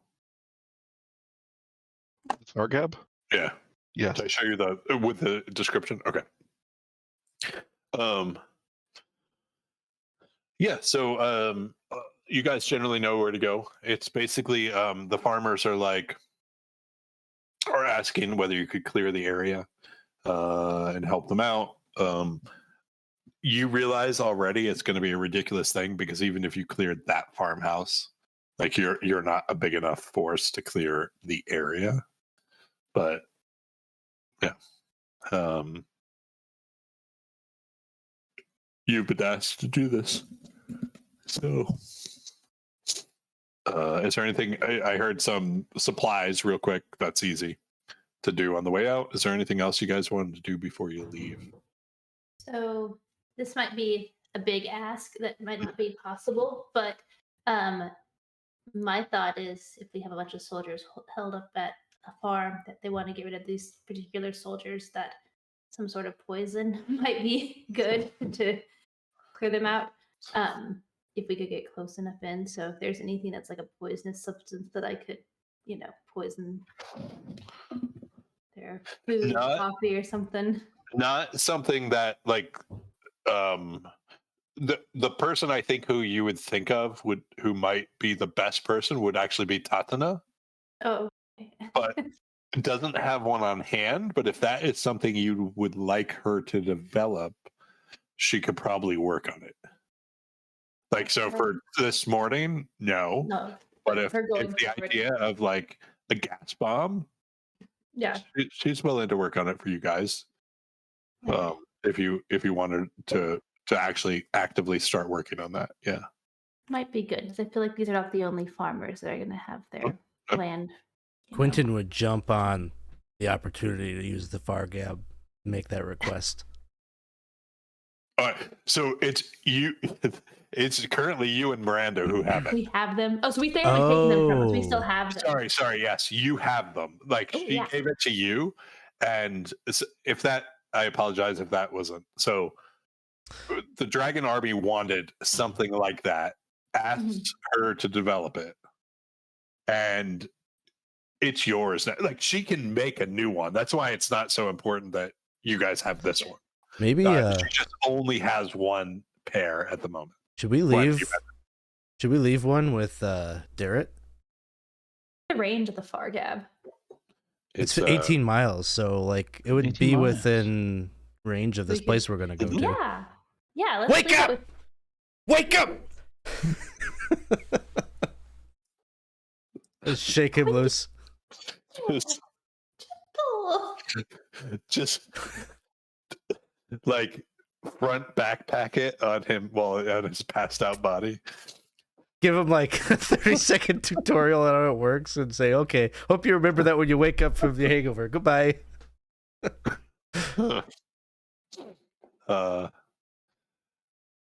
Yeah, so all right. So yes, you have the far gabs. Are you gonna leave one with Darrett? Yeah, we'll leave mine with him. Okay. And then so you have one of the and then also if that's what you want Tatsuna to start trying to develop, she'll start trying to develop a gas bomb sort of thing. Would you be able to, for a chance, and he'd kind of ask, would you be able to like somehow make an antidote to becoming stone? He might ask for something like that too. Like who caused you to call that stone? The Draconians. Draconians, yeah, the Draconians. Well, do you think you can get me some of their dust, or maybe part of them? If they turn to dust and then, or turn to stone and then turn to dust, maybe can you get me something of them to maybe try to analyze, and maybe I can work on it? You got it. Your thing. Boy. Oh. She gives you a quick salute. What about acid-proof armor? That's another one because they spray acid. They spray acid out when they die. Okay. That's I could try. This is a lot of stuff. How do you want me to prioritize this? Might be more for general use, just not specifically. But I don't know. What's thing number one, do you think, for her? The dust. We gotta get the dust. The dust. I don't want that to happen again. I can work on stuff before you get the dust. Do you want me to work on the armor? Do you want me to work on the gas bomb? Gas bomb. How about a large bell? Like maybe a real big bell where I like how you think. Does the bell fly? Yes? Yeah. Flying Bell. She takes out a piece of paper and charcoal. Flying Bell has wings on it. Has to let the whole city know. Okay, It's loud time enough for the whole city. to know that something bad's happening. They all need to gather. You see her write on the side note, build earplugs. Okay. Where are we having this conversation? Are we like in her quarters? Yeah. You're- Or did we you're go probably her outside maybe? her quarters. Like I don't like. She's not quite to the point. Like her work, maybe her quarters, but not her workshop. We'll put it that way. It's like a drive-by conversation out the gate. 'Cause anytime that Cass is going to be near this gnome, she's and if she has any papers on her, Cass is going to be just eyeing. Yeah. Right now, nothing. Just sort of. You probably was scooping up, eggs in the canteen. At this point, but has like taken over. Like is making diagrams out of sausage and bacon pieces. To all right. So you guys head out unless there's anything else. She doesn't have any of that right now, but it doesn't mean she can't develop some of it. So you head out. Uneventful trip out. And so you get within range of the farmhouse. And yeah, it's a farmhouse. There's some smoke coming up from the chimney, but in general you don't see there's no one moving in or out of it. Like you don't see, because of the smoke coming out of the chimney, you think there's life inside of it, but you don't necessarily.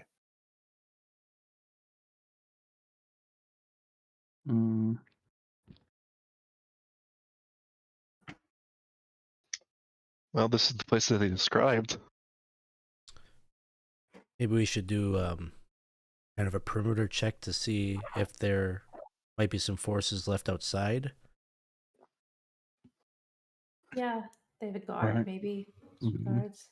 Why don't you got that little oh, you could bring your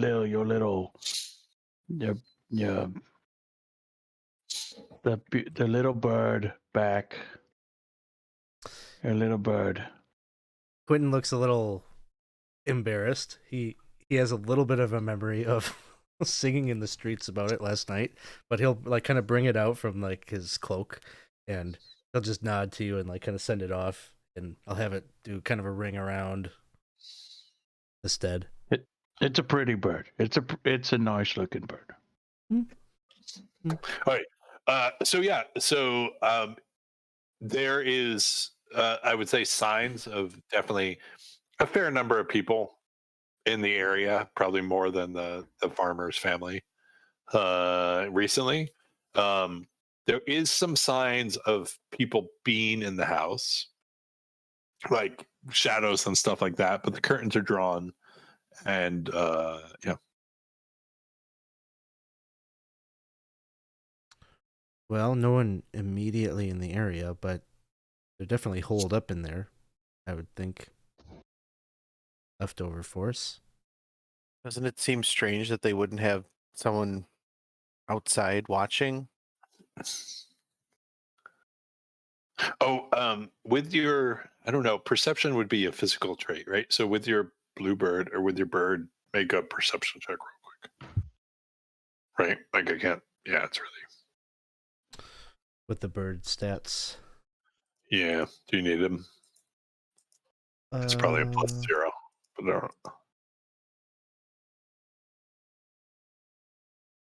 don't. It is. Oops, I have stuff up here. Player stuff. Raven. That's what we used. So Raven has a perception +3. Okay, I'll just roll a d20. That works.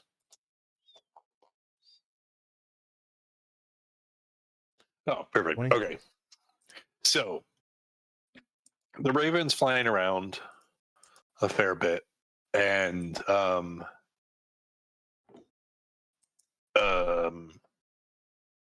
flying around and around, and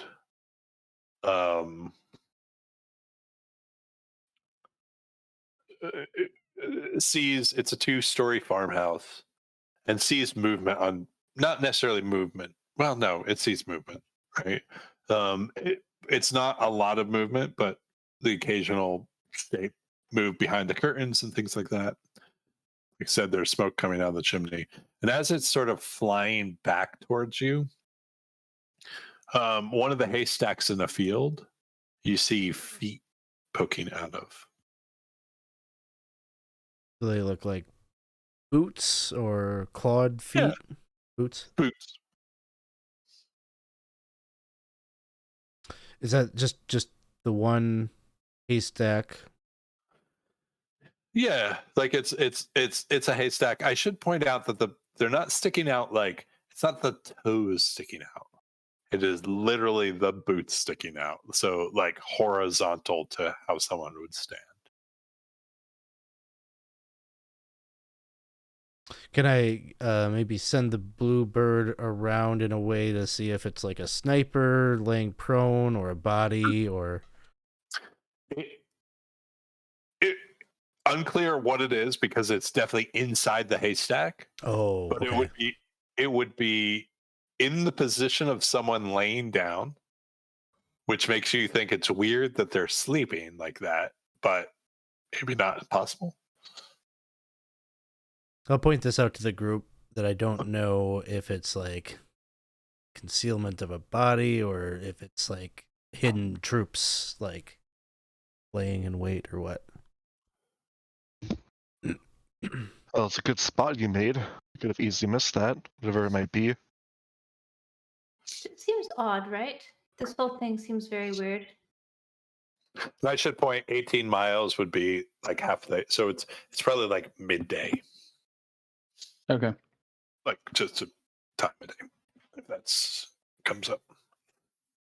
Someone in a haystack in the middle of the day. It's very weird. And I should also assume that you guys approached stealthy, quote unquote, right? Like, Yeah. Yeah. Kind of like marching in, banging drums. Now we're singing about reading Rainbow, parodies. That's Mhm. true. Guys, it was one time. It's okay. It's okay. I don't like this though. It doesn't. It seems.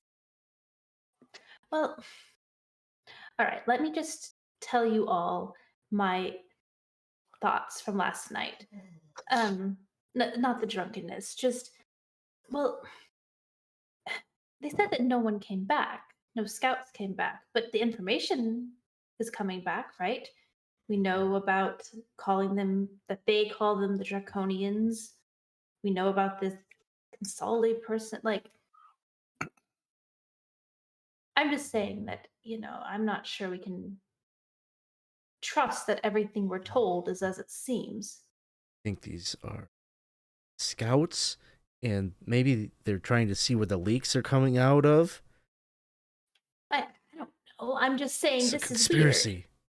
It's not that much of a conspiracy. So, like your father. No, I'm just saying that it's weird.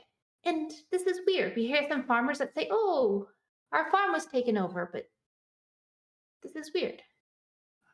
I will, to help that a little bit, not saying that the farmers know 100% what's going on. I will say you believe the farmers. That this is the farm. But whether or not they knew what was going on is a different question. But right. Yeah. They think that they're taken over by the Correct. Red Army, right? You believe that the farmers were evicted forcibly Right. from their place, yes. Yeah.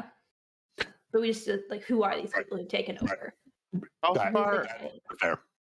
How far away is the haystack from us and also from the house? Let's say quarter of a mile. Okay. And are there And then the haystack from the house would be, I don't know, less than that, like 200, 300 feet. sneak over We to the haystack. probably- And there's Yeah. multiple. There's not just one haystack, but this one. But only one that has boots hanging Right. out of it. Right. If you want, you guys have to spot me another piece of charcoal if I do this.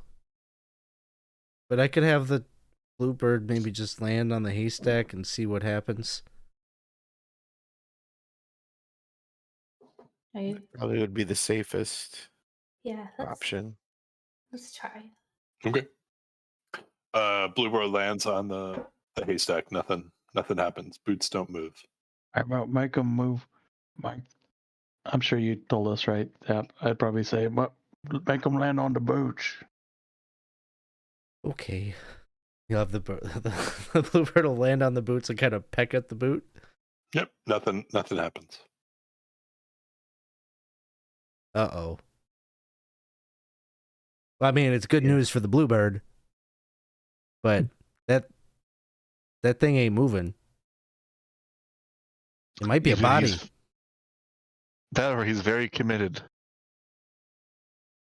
I can try to sneak and maybe I can get a better look than the bluebird. I can try to pull the body out away from the house so anyone inside wouldn't see. If you're gonna go and try to do that, I'll have the bluebird just kind of fly around then and be doing a watch while Cass sneaks up. So what was your plan again? To go up and pull the body out? Yeah, try to pull it, reach in and try to pull it out, away on the opposite side of the house so no one would be able to really see. What's your intent with that? I guess is Identify the body to see if it's a civilian, if it's a soldier. Yep. Make me a stealth check. And I'm gonna say with disadvantage only because you actually have to do it for quite a while. Like you have to, like a wild distance, you have to sort of be stealthy. 11. Okay.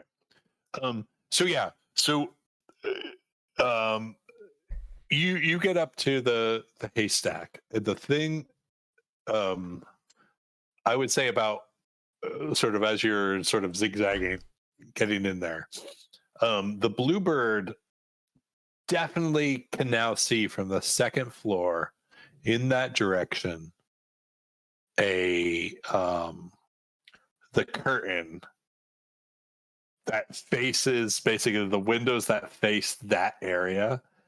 The curtains move, and so you're about, I'd say, still 100 feet from the haystack. Quinton, are you going to do anything with that information? I think I would command the bluebird to start kind of squawking erratically Mm-hmm. to kind of alert Cass something's up. Okay. Cass is, well, I'll just freeze. Okay. I'm not like camouflage, but my coat is kind of a, beige color. So I'm just Okay. Question. And so you assess the house and things like that, like what could have possibly caused it.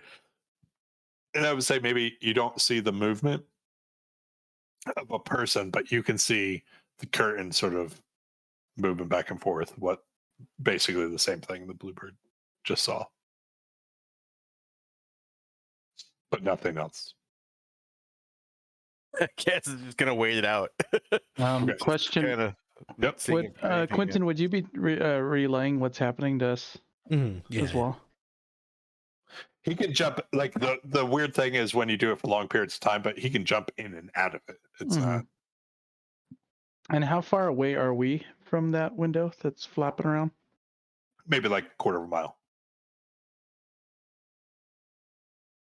So less than 600 feet. More than 600 feet. Okay, more than. Okay. Like 1,200 feet. Oh, 12. Okay, yeah. Never mind. I'll get a little. I mean, if we could get a little closer, then. You can. I was just doing that without a stealth check. For whatever reason, for me, I think a quarter of a mile is where people are not paying attention. Just in my mind, like just how people act, and so I always use for approaching a situation a quarter of a mile without a stealth check is always like, unless you were, you know, a circus band, going through town, no one's going to notice you. Unless someone was specifically looking for people approaching. But even that quarter mile is a pretty good gauge. Cass. Nothing else happens. You don't see movement on that curtain. You don't see movement anywhere else in the house. But you're confident you saw the curtain move. All right. Well, man, I kind of feel like I'm probably more than halfway there. Like, how far am I? You're like you're let's say you're a movement and a dash away. Okay. From the haystack. Then Cass is gonna just incredibly slowly just keep creeping toward the haystack, and keeping an eye, like just eyes peeled on that window. So nothing comes up in that window, right? You do see you get to the haystack, and basically it's now just a matter of either digging through the haystack yourself or reaching in and pulling out something. Well, first, I'll kind of shake the boot just to make sure that, either the boot is definitely pointed towards the window. So if you want to go around that way, you can. Okay. Yeah. Then, So you would, but you like if it is a person, you would be able to reach in and grab. Yeah. Yep. Would just kind of shake whatever. Okay. Reach in there and try to shake the body. So you sort of lean over. You're still and because the boots are pointed towards the window, you're actually blocked from the window, like in the sense of you have some cover. You reach in there, and it takes a second, but you do find an arm first, and then you pull it up. The person could be convincingly acting, but they're dead. Are you going to pull them out? Yeah, pull them again, like towards you. Yep. Yeah. So you pull them, and very quickly the head starts to appear, and you realize they are not human; they're hobgoblin. But it's dead. Bluebird, definitely dead. Yeah. Like, you also realize though that means the boots went in. Bluebird would see all of this, just so. Relaying back. We got a body. Yeah. Hobgoblin. Gonna search the body. Always looking for coin, but in addition to that, any signs of anything of interest. Give me 1 second. Nothing. Yeah, nothing. I mean, nothing extraordinary.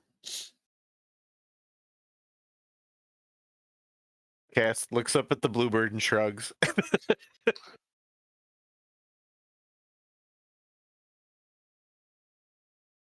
What are the rest of you doing?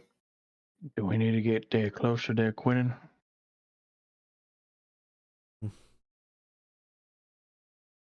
Well, I don't know if Cass knows what to make of it. It's a hobgoblin body. Apparently dead. Do they know how long? Doesn't look like it's that far along. It's not rotting or anything. If this was if they said that the goblins were attacking and the hobgoblins seem to be the ones in charge, why would there be a hidden hobgoblin body in the haystack? Make me a perception check on the bluebird. Oh. Actually, all of you can make me a perception check. Oh. 18. Nice. 18. Anyone higher? Perception. 3. 19. Okay. 19. Brallin, and Bluebird. The smoke in the chimney has gone out. I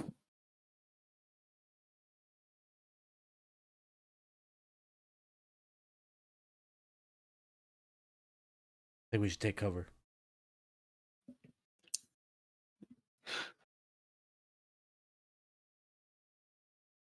That gnome flinger is just a really devastating catapult in reverse.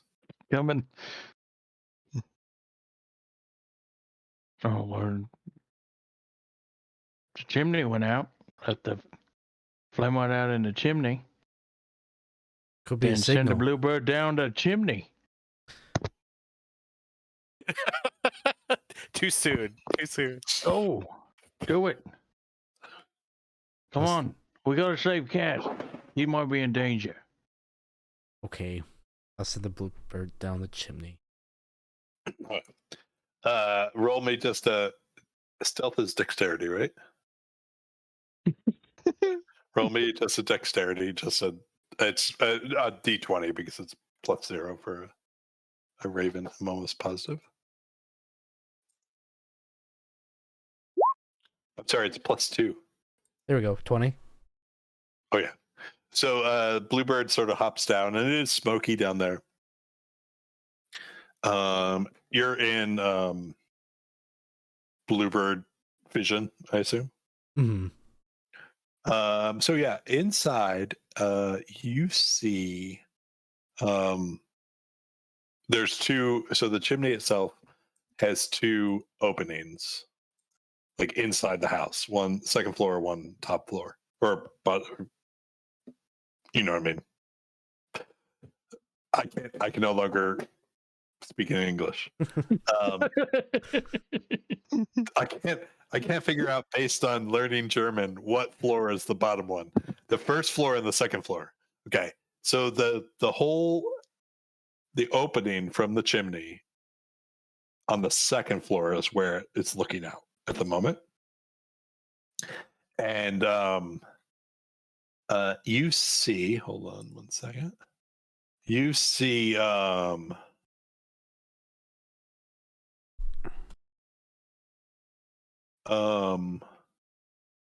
you see mostly human inside, completely asleep. Like they are inside the house. The next thing you see, they're not wearing any colors. They don't have the black and red. They don't have the colors of Kalamon either.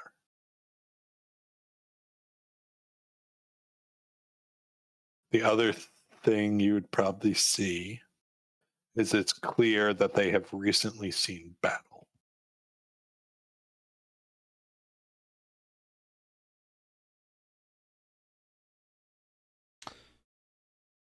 Possible to check out the first floor? Yep. Yes. Make me a perception check for that one.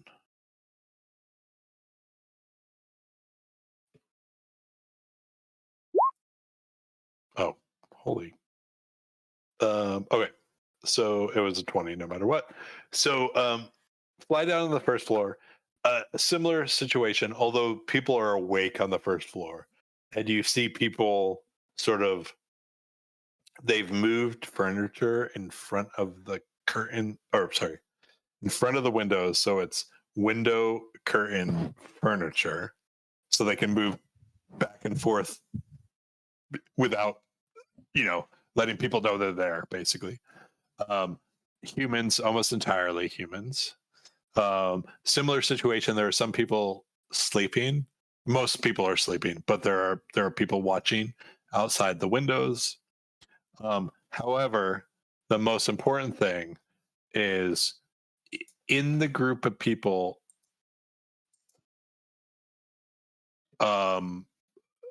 You see. What's going on here?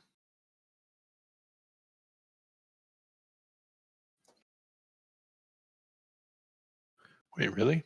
Hold on. Sorry.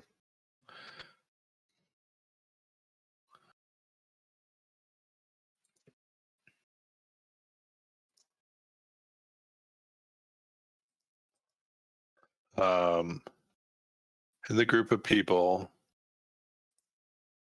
you see that individual on the left who you know already to be Cudgel.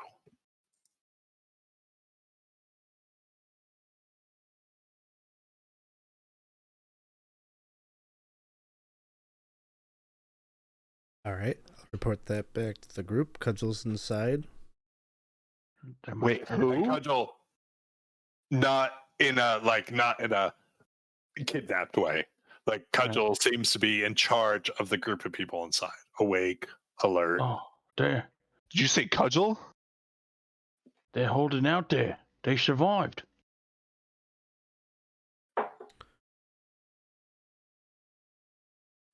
Apparently so. Well, we gotta get them back. Hearing this, Kale's gonna get up and start moving. Okay. Just Okay. sort of running towards, or what? Like when you say moving, Start do you do? proceeding towards.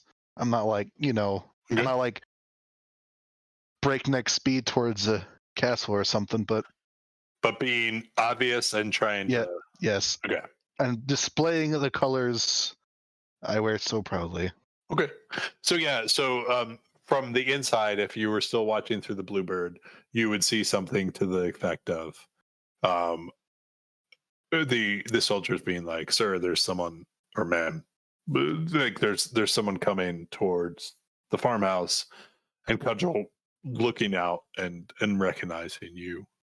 Um the um uh, the minute that happens, Cudgel sort of breaks open the door and just starts running towards the group of you.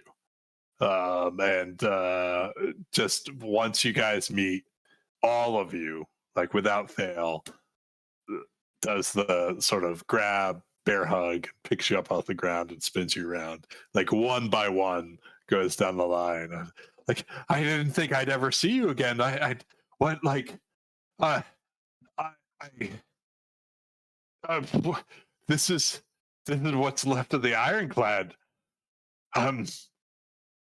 We didn't think we'd see anyone, and just pure elation. We were where we never see you. I don't. We have so much to catch up on. There, we got here as soon as we could, but we knew we couldn't go direct.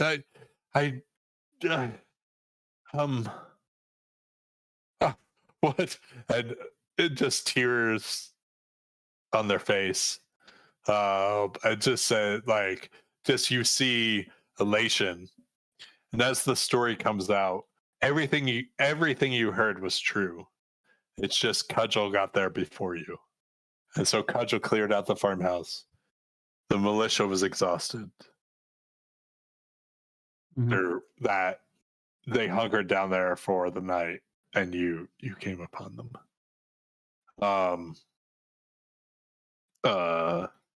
And so I'm gonna, just because it's late, I'm gonna sort of gloss over this a bit.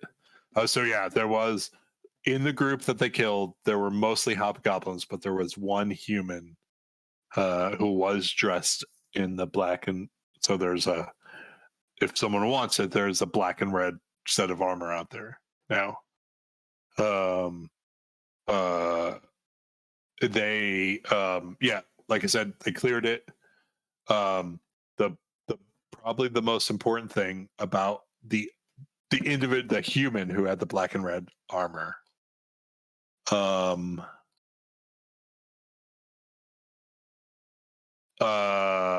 sorry, it's not just one. There were 5 of them. Some of the hobgoblins had it too, but not all of them. So if you want 5 suits of black chainmail, they exist now, and you have access to them.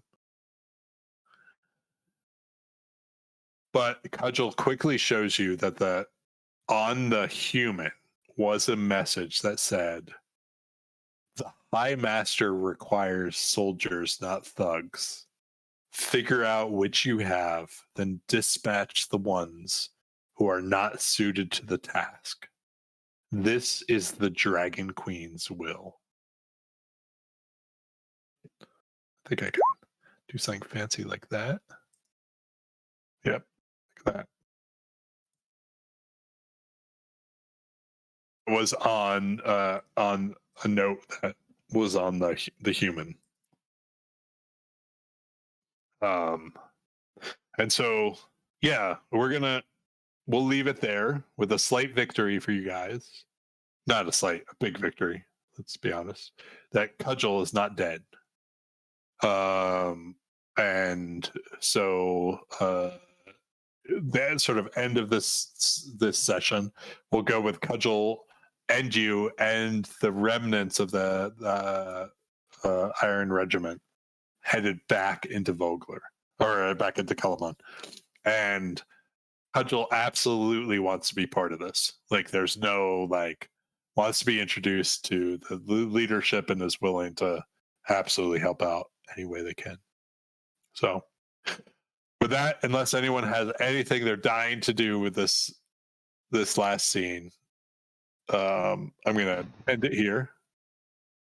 I just wanted to clarify that they're all wearing chainmail, even the human, with black and red chainmail. Yes, the chainmail, the black and red were all chainmail. One was human. The rest, the other four were hobgoblin. Awesome. I'd like to use the Fargab to like try to wake up wake up our little sleepy friend and like, hey, we have news. I definitely would, in a very annoying fashion, wake him up, but Yeah.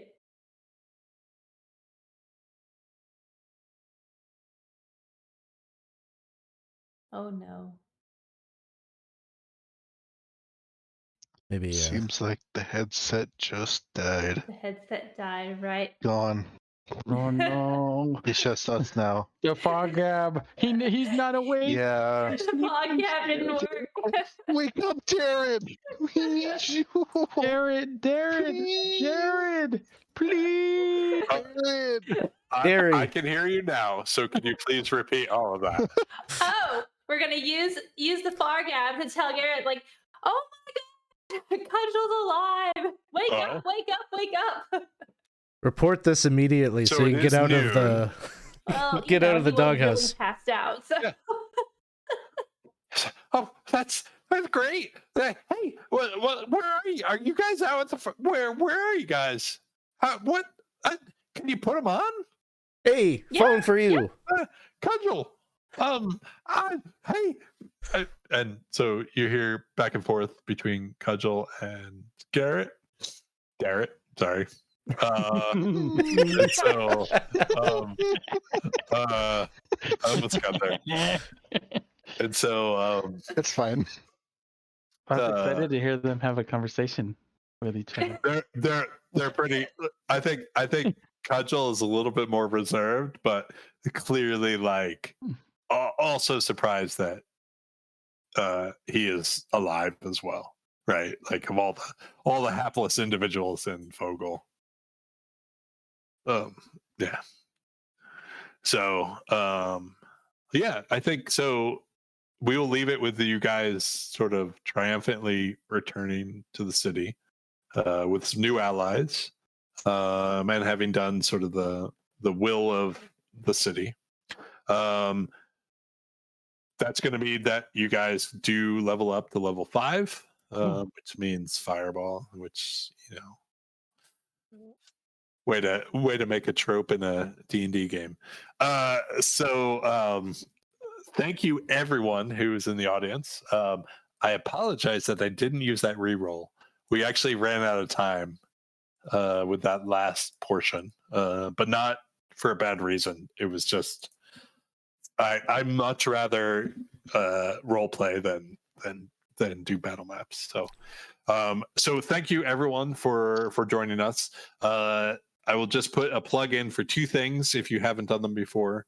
One is join our Discord channel, or at least log on. There are probably people in Gen 2 right now just chatting and talking about stupid stuff, because they don't talk about smart stuff there, just stupid stuff. That's the first thing. The other is we have a sister channel here, and it's up and coming. And so if you haven't had a chance to follow that one, 20 Sides Gaming, it's just good. Like we do our console gaming and our PC gaming over on there, and it's both are just great ways to learn what's going on here. Also, thank you for joining us. It's always great fun to do this. For me, it's very late, but this always makes me far more energized than I thought it would be. And a lot of that has to do with the players here who I love playing with. So thank you guys. We will see you. We will be here next week. If you're bored in the meantime, you can scroll down and you can see that we are very, very busy this week. And we have Original Adventures Reincarnated, The Dark Tower tomorrow with Casey. And then literally every night and Saturdays twice, in case you have nothing else to do. So thank you for joining us. We know you have a choice in who you spend time with. So we will see you. This group will see you next week, but we hope we see you on the channel before then. So thank you guys. We will see you soon. Thanks, Crazy On. We'll send over a raid to Perception Studio. See what they're up to.